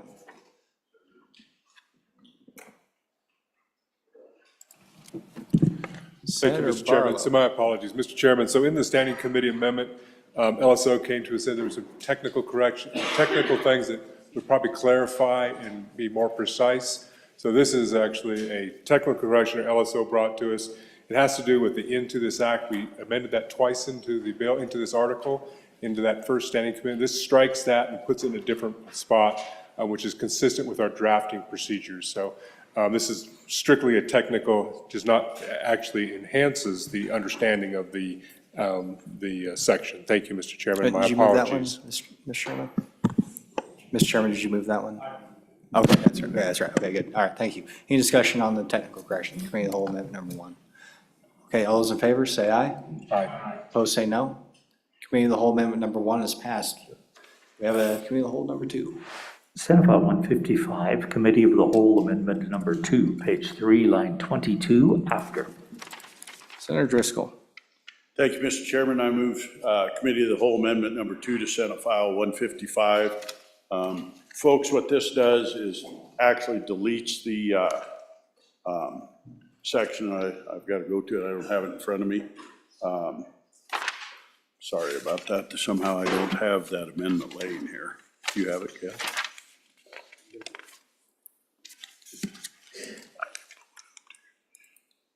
What this does is on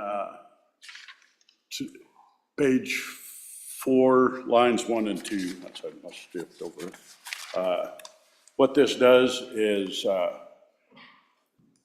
eliminates the top of the page. It has passed steps 1, 2, and 3 of the United States Medical Licensing Exam, which is USMLE, and the next line is a renumber on it, and then it goes on. So really what it does is eliminates a requirement. Folks, this can go either way. Doctors in Wyoming have to meet this requirement. We've had a difference between people. I went ahead and brought it. I'd ask that you pass the amendment, but it can go either direction. Actually, our licensing board went one way, and another group that's a part of them went the other direction. And I am ambivalent on either direction, but it merely brings them where they have to do the state licensing or do not. So I'd ask for your favorable consideration on it. Leave it up to you.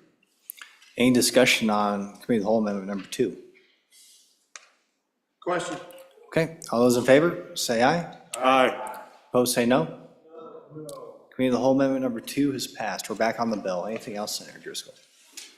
Thank you, Mr. Chairman. I pretty well have gone through it. The long and short of the bill is this is another tool for Wyoming to bring doctors in. Right now, we can't do that, but it allows non-citizens that meet all our requirements, meet everything our doctors do, to come into the state and practice in your town. And I can tell you for mine, I'll take whatever kind of doctor I can get as long as they're certified and meet all the board requirements. I think it's a great thing for the state of Wyoming. I'd stand for questions and ask for your favorable consideration. Any discussion on the bill? Senator Office. Thank you, Mr. Chairman. I think this is a good idea. I do have one question, though, and maybe it's clear through the bill, but it's not apparent. There's a lot of requirements that need to be in place prior to an application where that application appears to have to be by invitation. What about a circumstance where somebody's transitioning through their career and maybe they're in their residency? In other words, they haven't met all the qualifications, but they're on a path. I was wondering if this bill is a vehicle that would allow for that as well, subject to the same standards and requirements. I don't see how it would accommodate that, but it seems like the kind of thing you might want to accommodate. So just a question I had after reading it. Senator Hutchings. Thank you, Mr. Chairman. I'm a little concerned. I didn't have, or maybe it's somewhere in a stack somewhere, that last amendment, but that concerned me that we would take out a step, and I know I'm going backwards, but hopefully coming forward at the same time. We took out a step on page 4, lines 1 and 2, and then we heard that these guys are gonna have to pass the same exams that our doctors do, but we took out a step that they don't. So I'm just still a little concerned about that. Thank you, Mr. Chairman.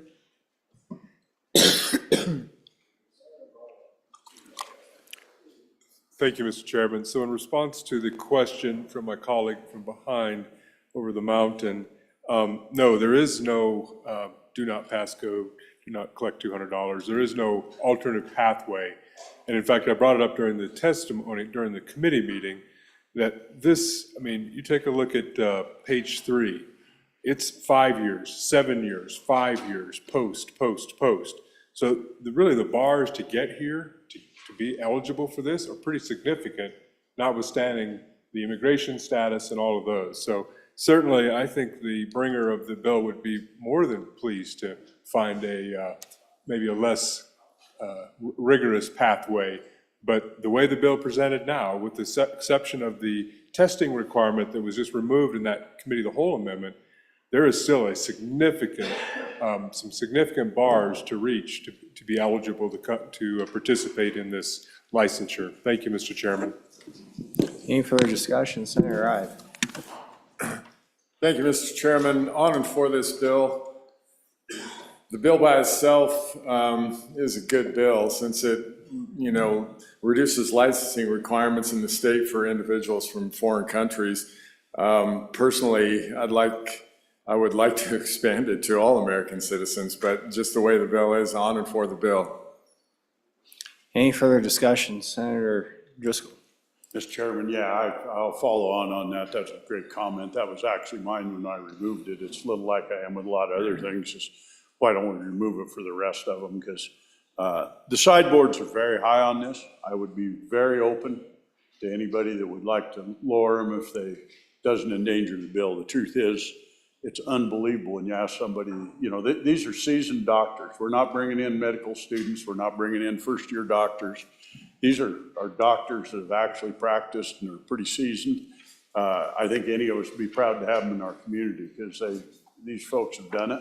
They've probably been exposed to a lot of things our doctors haven't, by the way. If they've been practicing somewhere overseas, my guess is for a good part of them, they're coming from somewhere that's seen stuff that we haven't seen before. So I think this is a great bill. It's a way to bring people to the country legally that fill in what we really can't provide ourselves. So I encourage you to vote yes and go to work across the hall to help them get it all the way through.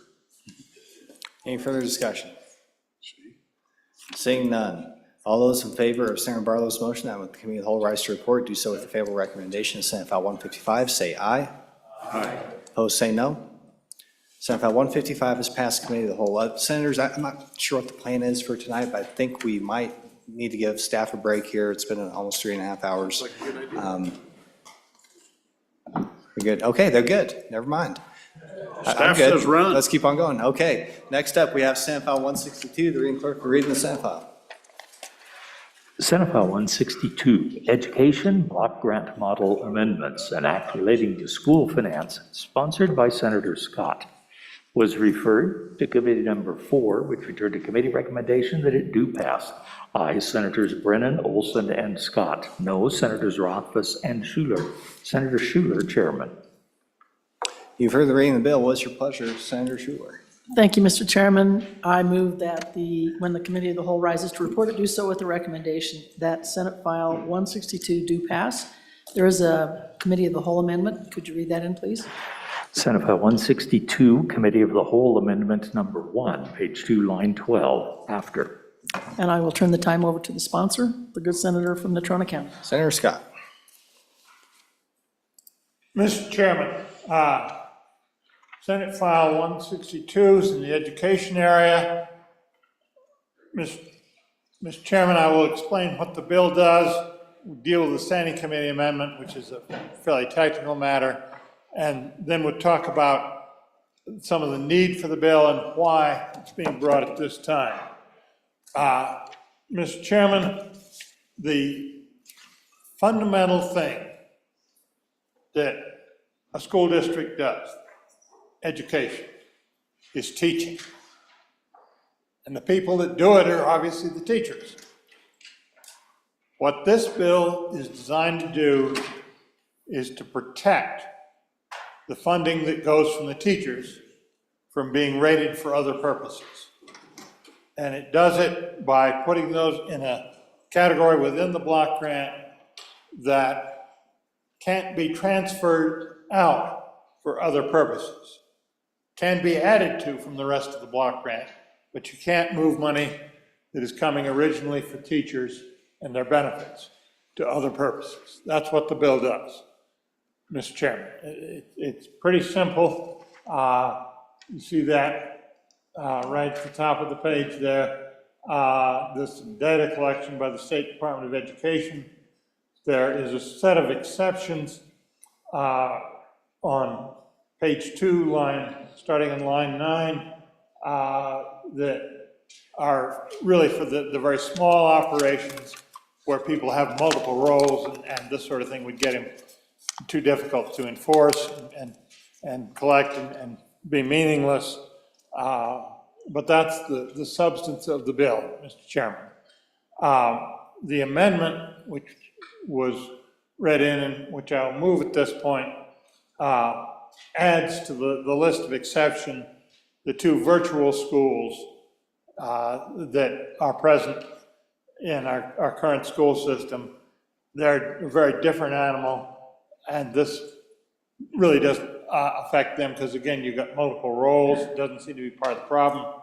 So that's what the amendment does, is add those 2 to the exceptions to where this applies, Mr. Chairman. So I'd be happy to answer any questions of the amendment and urge its adoption. Any discussion on committee of the whole amendment number 1? Seeing none, all those in favor, say aye. Aye. Opposed, say no. That amendment carries. We're back on the bill. Mr. Chairman, I was urged, this is a bill that has been talked about, thought about a number of years before. Actually, the senator that was the origin of it, I don't see on the floor right now, but it goes back to the difficulties we had surrounding the last recalibration, Mr. Chairman, and I was encouraged to bring it at this time to get it in place before the recalibration.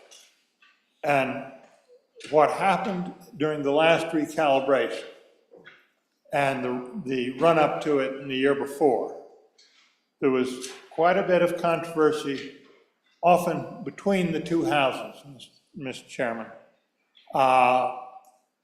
There was an effort to reduce what was seen as unnecessary expenditures on the part of school districts in areas unrelated to teaching.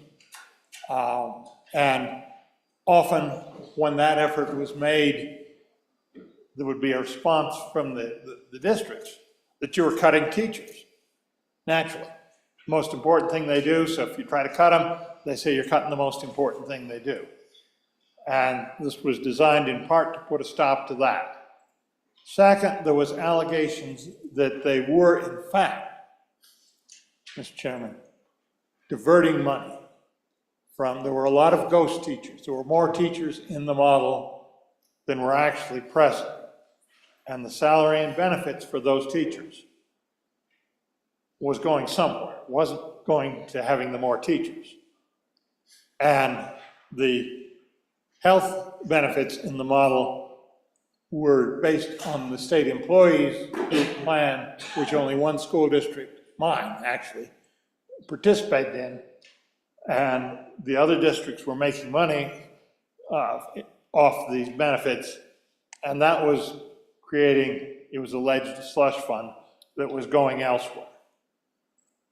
And the response from a number of the districts was, no, those monies were being used on teachers. They were just using to pay more for the teachers than the model allowed.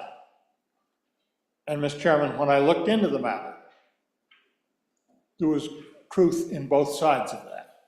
Significant part of the money was being used for paying higher teacher salaries. And in some districts, it appeared that a significant amount of the money was being used for other purposes, starting with administration and then going on to just a myriad of other things. So what this amendment seeks, this bill seeks to do, is say, okay, we're going to put a stop to those two difficulties. We're going to say that the teacher's money is siloed from the other monies. You could take other monies and put it into teachers, because the last thing we want to do is cut back on teachers. But we want to protect them so they can't be rated to fund all kinds of other purposes.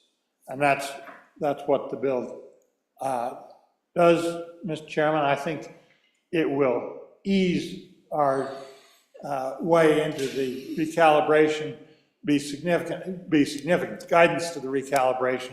They'll do a much better job of actually defining. Maybe they'll even get the teachers' salaries tied to reality, or they'll tell us that some of the groups of teachers have more influence, and the suggestion on occasion, Mr. Chairman, that some of the senior teachers do that and cut back on the beginning teachers such we can't hire enough. That sort of issue needs to be dealt with in the recalibration. This will provide the necessary foundation. So for all those reasons, Mr. Chairman, I urge adoption of the amendment. Any discussion on Senate File 162? Senator Office. Thank you, Mr. Chairman. You know, I have concerns about this. It's something we've talked a lot about, the idea of using a categorical grant for our teachers. It has been a topic that's come up over a number of years. There are some challenges there in actually implementing it. And the biggest challenge is that the funding model that we've been using is about 15 years out of date and doesn't actually incorporate all of the factors that a school district needs to pay for. And that's because we've done recalibrations, but we haven't really implemented those recalibrations. So it's a bit of a challenge to hold districts specifically accountable to exactly what the funding model provides, recognizing that it leaves out entire swaths of funding that are necessary. For example, all of our districts spend a certain amount of money on school lunch support. There's nothing in the model for school lunch support. All of our districts spend a certain amount of money on things like school resource officers. School resource officers are not funded in the model. It may come as a surprise, Mr. Chairman, but all of our districts, all of our schools have insurance. They pay for insurance. I'm not talking health insurance, I'm talking about casualty and liability insurance for the buildings, and we don't pay for that funding model. Now, what's allowed that to work still is the idea that we have a block grant, and it's accommodated that. There's been flexibility. The more categorical grants that are set up, the more challenging it is for school districts to accommodate the differences in what they have to pay for versus what they're supposed to pay for, so to speak, from the model. Now, when we look at teacher salaries specifically, and I was trying to pull up this data, and maybe the good senator can find it, or maybe we can find a way to get it for the next reading of this legislation. Despite all of that, it actually, for almost every district, just works out that they're right around 100% of teaching dedicated funds go to teacher expenses. And the reason that works out, despite the ghost teachers, right? The concept of a ghost teacher is that we fund a certain number of teachers in the model, and statewide, we're about 20% short on the teachers, right? So that's how it comes out. We're about 20% low of the teachers that the model has generated for schools across the state. Well, we also generate a model salary through the funding model that is about 20% lower than what market bears. So the salaries, the actual salaries at market, are 20% high. the number of teachers are 20% low, and the simple math indicates that that works out just about right. So there really isn't a conspiracy here. The ghost teachers aren't being used in a nefarious way. It's just that the model generates salaries that are ridiculously low, and you could never hire a teacher for those salaries. So the school districts end up eliminating teaching positions, increasing their classroom teacher size, and accommodating for it based on that, a simple balance, which is rational. I don't think this legislation is going to solve any problems. It adds more constraint to the school districts.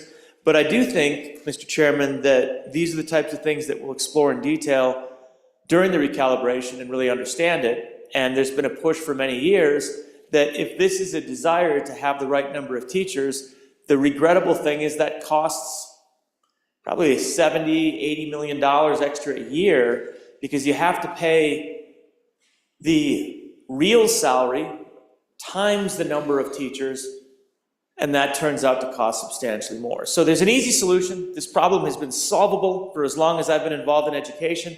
We've known how much it would cost. We know what the problem is. It's entirely identified. It's literally just, Mr. Chairman, that this body has never wanted to pay the $80 million to fix the problem, and so we keep pointing to the problem and saying, those dreadful school districts, they're cheating the system. And they're not. They're working within the system. We haven't funded that extra $80 million so that we match the right number of teachers with the salary that we know is required to hire those teachers, Mr. Chairman. Any further discussion, Senator Cole? Thank you, Mr. Chairman. I'd like to continue that, or they're taking that money and funding administration with said money. That, I think there's probably a mix of things going on here, but in my own area, where I'm at, that seems to be a very lively possibility. They are diverting monies that should go to teachers and using them for other purposes. I wouldn't go call them nefarious, but I think they're doing what they're currently doing, which I think this proposed bill is something I stand on and for, because it'll stop that. And we can probably get to a more honest conversation about just what we are doing at different districts. I assure you what's going on where this money is being diverted and using it for other purposes. And it might be for funding maybe more higher wages, but from what I know in my particular locality, no, it's going for cab people, cab building people, administration people, which in fact the teachers are not too pleased with, because they're teachers being told how to teach, and the administration folks really aren't letting them do what they're qualified to do. So on and for the bill, Mr. Chairman. Any further discussion, Senator Land? Thank you, Mr. Chairman. Ironically, I was just preparing a story for the neck of the woods from the previous speaker. Over the years, I spent quite a bit of time on the Education Committee and know a little bit about the model, and served through 2 recalibrations. What we unfortunately have today is we've gotten quite a ways behind. When I first got down here, we were fortunate enough to have some budget, and we put it to our education system, and just became sort of the envy of the Western United States. And we had, every time we had an opening for a teaching position, for example, we would have as many as 30 applications. Well, by the time about 2018 rolled around, we had testimony in front of the Appropriations Committee when I was on there, and it happened to be that the area that my good friend lives in, down by the Big Gorge, and the testimony then was, we're lucky to get one application for a teacher.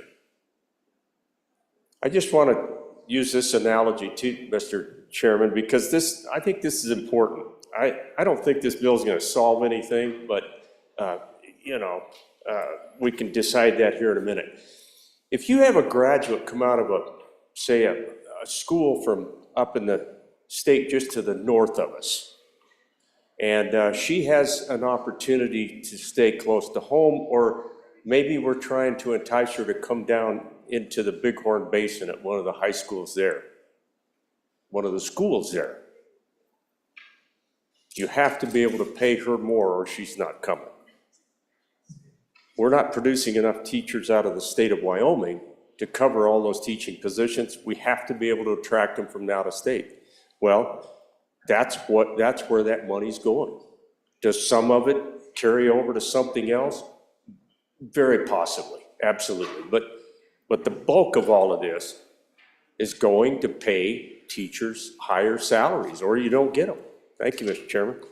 Any further discussion? Senator Steinmetz. Thank you, Mr. Chairman, on and for the bill. We just raised the reserves for the school districts. Maybe they'll be investing in equities soon too. But I think this makes a lot of sense. We've been trying to do it for years, and on and for the bill. Senator Dockstetter. Before we go back to the sponsor, I'm getting some mixed signals from out there. What was the testimony from the education community on this bill?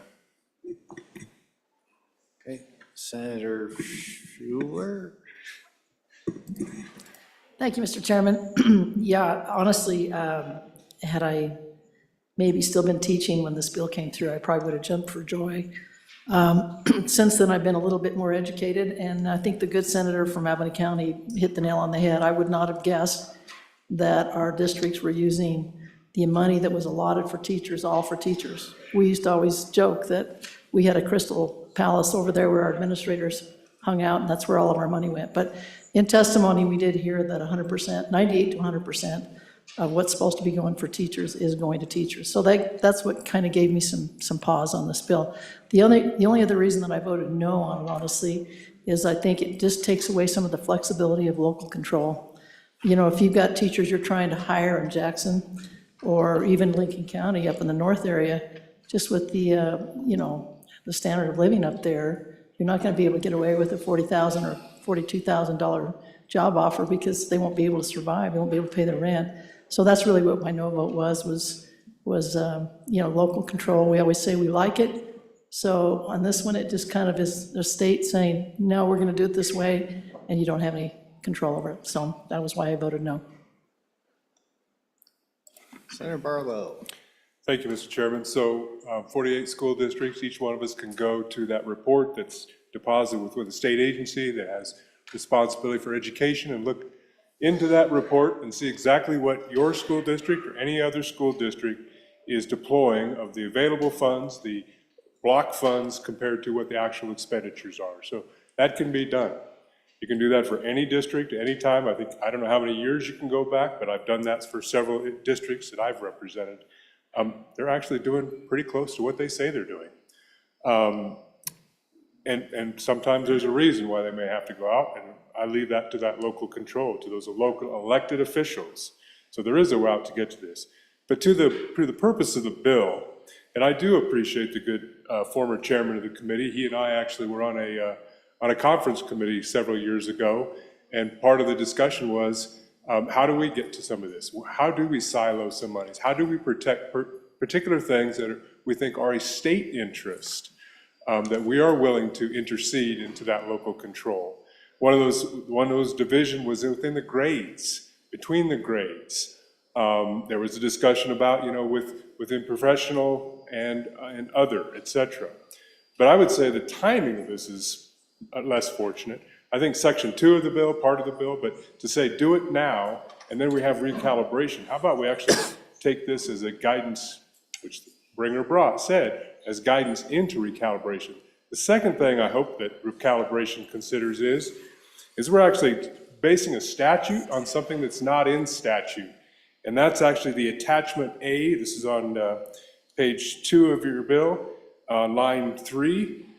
We're basing statute on something that's not part of statute. We talk about not wanting to base Wyoming statute on other federal laws, et cetera. Well, this is something that is just an addendum to something that we do, et cetera. When the good bringer of this bill and I were in that conference committee, I think the discussion was, we should bring this into statute so we exactly know how to adjust this. We didn't do that. So now we're using this to do something that's outside of statute, may not be there a year from now. So how effective is something that is not in statute, we're delegating authority over something that's not in statute, that may not even be there or be utilized in a year from now, post-recalibration. So I understand the intent. I agree with it in concept, but practically, there's several challenges. Thank you, Mr. Chairman. Senator Scott. Mr. Chairman, let me respond to some of that, particularly the last suggestion. I played with the idea of timing it so that it would be guidance to the recalibration, and that would be a very simple second reading amendment. I chose to go the other way. I thought we were probably close enough to being able to identify what was really going to teachers to be able to do it this next time without any great trouble. But it would be a simple change. Just have it guidance going forward for the recalibration rather than give them a year of experience to see if there were any problems. So that's a real possibility to change that date. With regard to the question of the testimony in committee, the districts didn't like it. They want to have complete autonomy. You know, you can understand that. But what they've been doing with some of the autonomy is reducing their effort in the fundamentals of what they're supposed to be doing, teaching, using it for other purposes. That's what this is designed to correct, Mr. Chairman, because that has been going on. And as I recall, looking at the totals, one of the areas that was a bit above in overall was administration, with some other ones. But administration was a place where there was a bit of a problem. And it's a district by district phenomenon. A lot of the ghost teacher money was being used for higher teacher salaries. And the model in the recalibration really needs to take a look at that, because some of that, a lot of it is we're not offering enough for beginning teachers. There may be a misallocation in there within the teacher corps, I don't know. It needs to be looked at. It shouldn't be used. You know, overall, our spending is pretty reasonable. The last ranking I saw put us 5th in the nation per capita, what we were spending on K-12 education, with Alaska and a bunch of the New England states back east in New York being the ones that are spending more. That should tell you something. We are putting in plenty of money. We're not getting the results. This is an attempt to concentrate our money where it's needed. So I would urge us, go ahead and adopt this, have a choice, maybe on second reading, whether it should be tried for a year before the recalibration or be just guidance to the recalibration. You can make a good argument either way. But it is something we need to do because we need to refocus our education system on the fundamentals of its job, which is teaching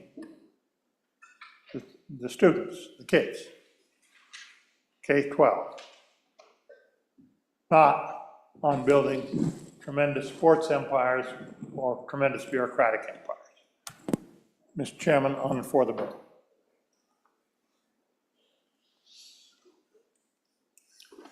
Senator Case, or Jones, just Case, and then Jones. We're always like interchangeable, Mr. Chairman. You look alike anyways. Problem back here in the corner. Well, I just come back to my usual thing that we think we know how to run a school district. We think we're the school board. The school board works to help students be successful. They really do. This is not a expenditure model. It's a funding model. And we don't expect schools to have the same situations all across the state. So we don't overly screw it down to say you gotta have to spend in this particular area and this is your budget and we're gonna control what you spend. We fund it overall, and the philosophy is we let them make the decisions. And, they respond to their communities, they're elected locally, and we come out. We have a pretty good system. Could be better, but I think some of the times when we muddle in it, we're not helping. And we've passed a lot of things like this, kind of second guessing how our local resources are spent. Every school district's different. Every school is different. They've got their challenges. And if you overly segment how they use their resources to address those challenges, you're hurting education and you're hurting local control. Thank you. Senator Jones. Mr. Chairman, I just had a question. Is it really true that in the block grant that the starting wage is $40,000? Because I'm not sure if in most of the communities across the state that that's a livable wage. Any further discussion? Senator Landon. Mr. Chairman, thank you. I would encourage the sponsor to take a look at the committee of the whole amendment. I meant to bring this up earlier.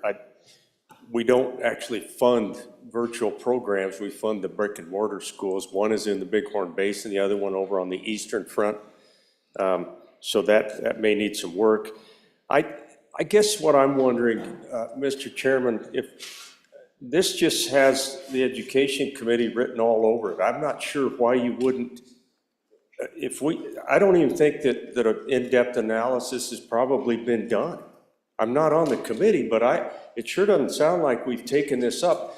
We're just kind of firing brush shots at this thing, saying, well, we think that the money's there and over here, and we're not spending it right.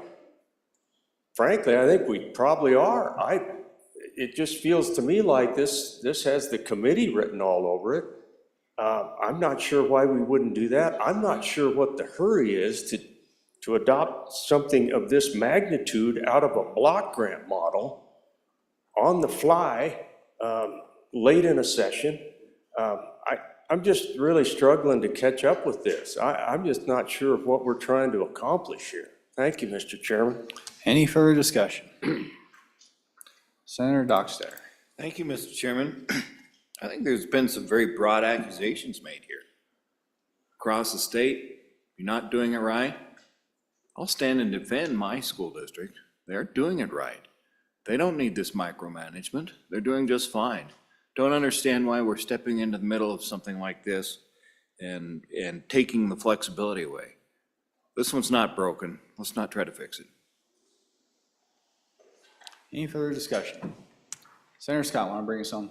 Okay. Responding to a couple of things. First, on the beginning salaries.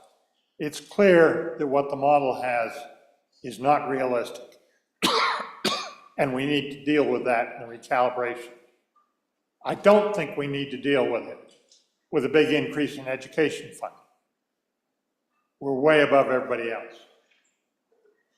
We do need to deal with the issue of putting our money to the people that are actually doing the work.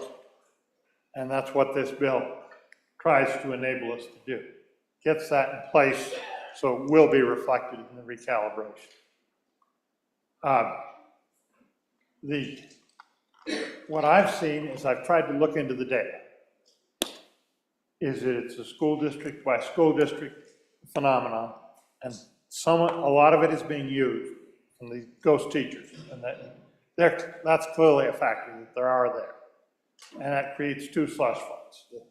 The salary is going to go to those teachers and the health benefits. And the health benefits one is exaggerated by the way we do that, which is a problem that we'll have to deal with in the recalibration.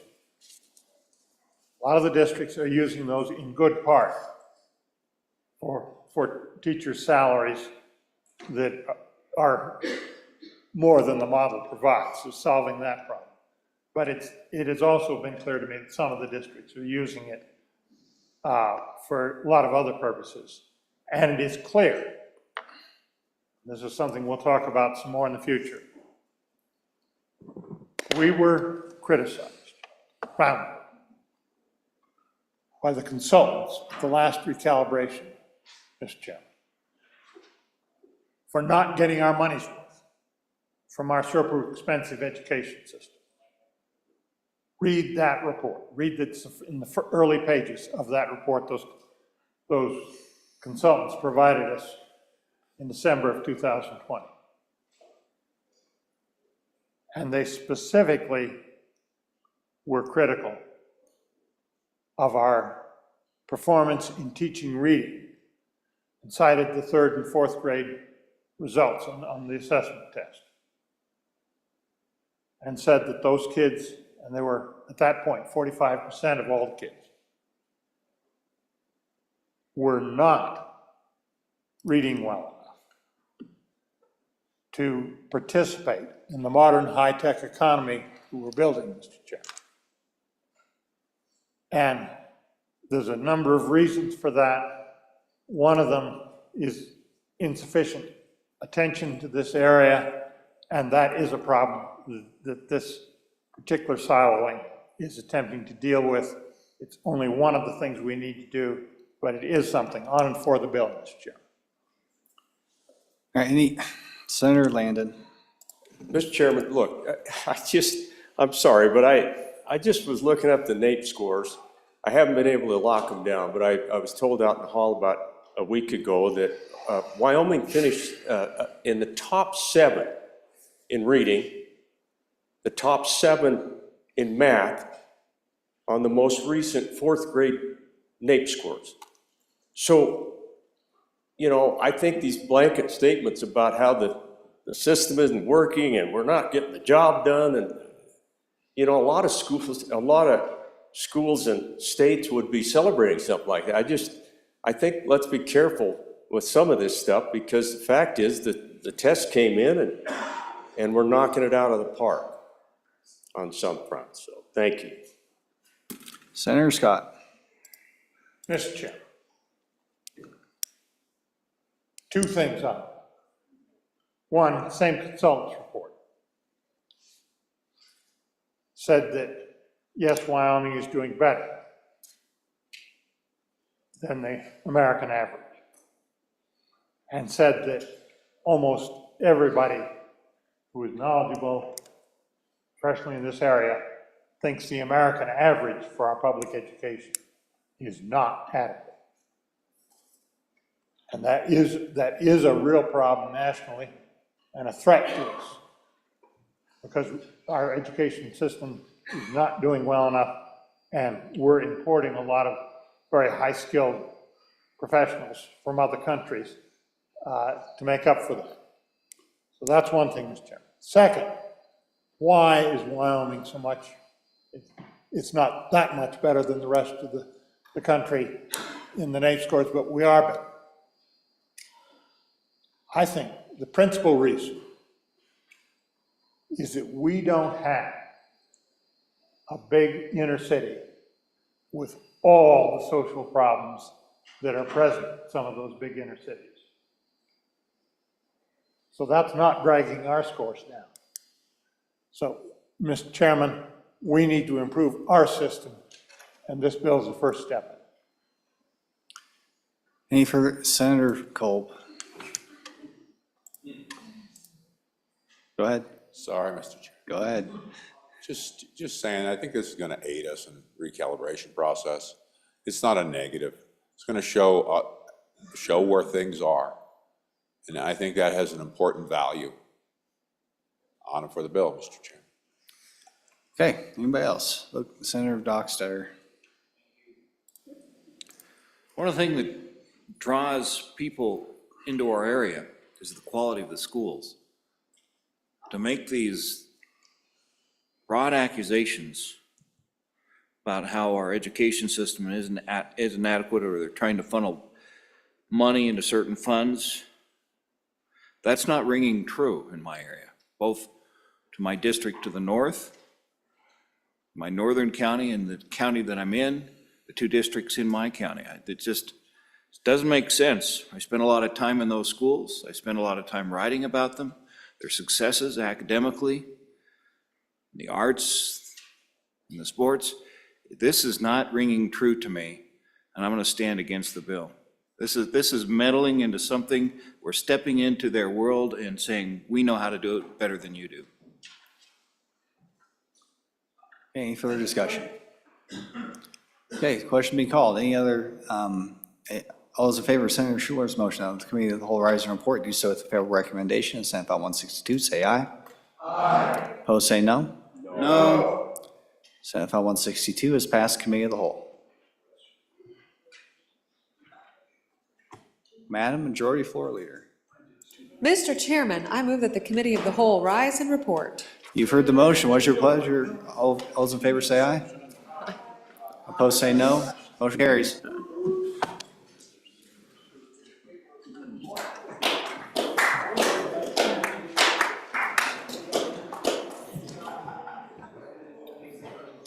Committee of the Whole report. Mr. President, your Committee of the Whole, having had under considerations bills on general file, begs leave to report as follows. Senate Joint Resolution 2 failed, passed Committee of the Whole, and was indefinitely postponed. Senate Joint Resolution 6 do pass amended. Senate Joint Resolution 4 do pass.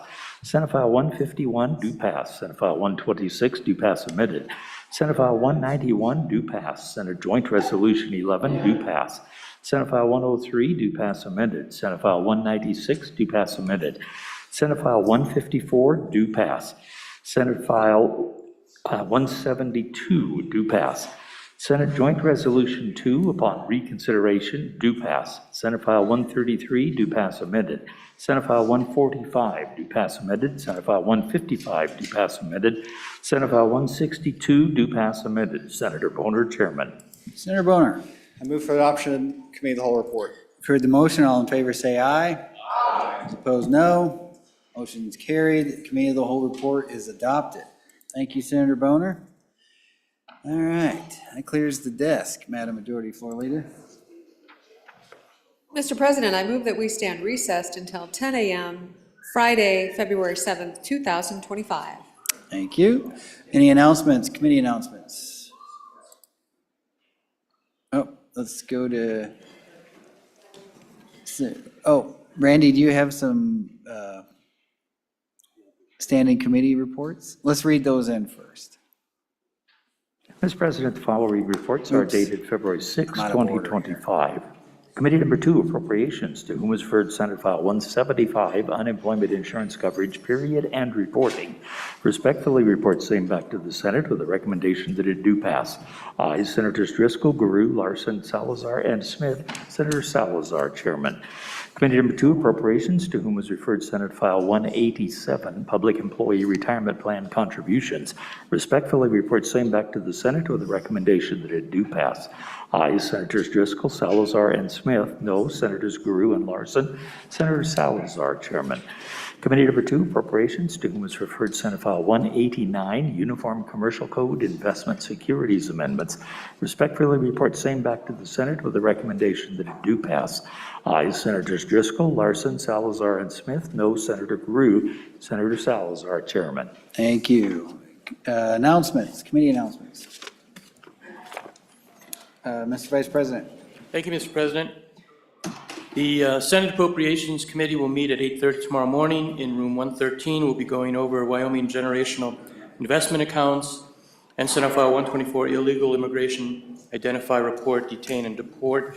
Then, upon noon recess, we'll be meeting in 113, taking up school finance competitive grants for crossing guards, small business emergency bridge loan program, and re-referrals as assigned. Mr. President, the Senate Appropriations Committee has made every effort to listen to everyone's bill.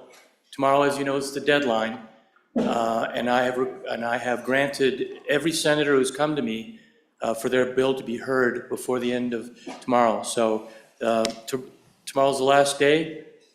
So I'm still here. If anyone wants to talk to me about getting their bill across the finish line, let me know. Thank you. Thank you, Mr. Vice President.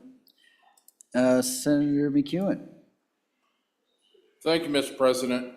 Committee number 3, Revenue, will meet upon noon recess tomorrow to discuss Senate File 61, pollution control property tax exemption applicability. And Senate Joint Resolution 10, legislative and executive authority, taxation and spending. Thank you, Mr. President. Thank you. Senator Schuler. Thank you, Mr. President. Education Committee, just a reminder, we will meet tomorrow at 9 o'clock, not 8. We only have one bill. It'll be Senate File 173, so 9 o'clock and room 110 tomorrow for education. Thank you, Senator. Anybody else? All right, you all heard the motion. All those in favor say aye. Those opposed, no. Motion carries. Senate will stand adjourned until Friday, February 7th at 10 a.m.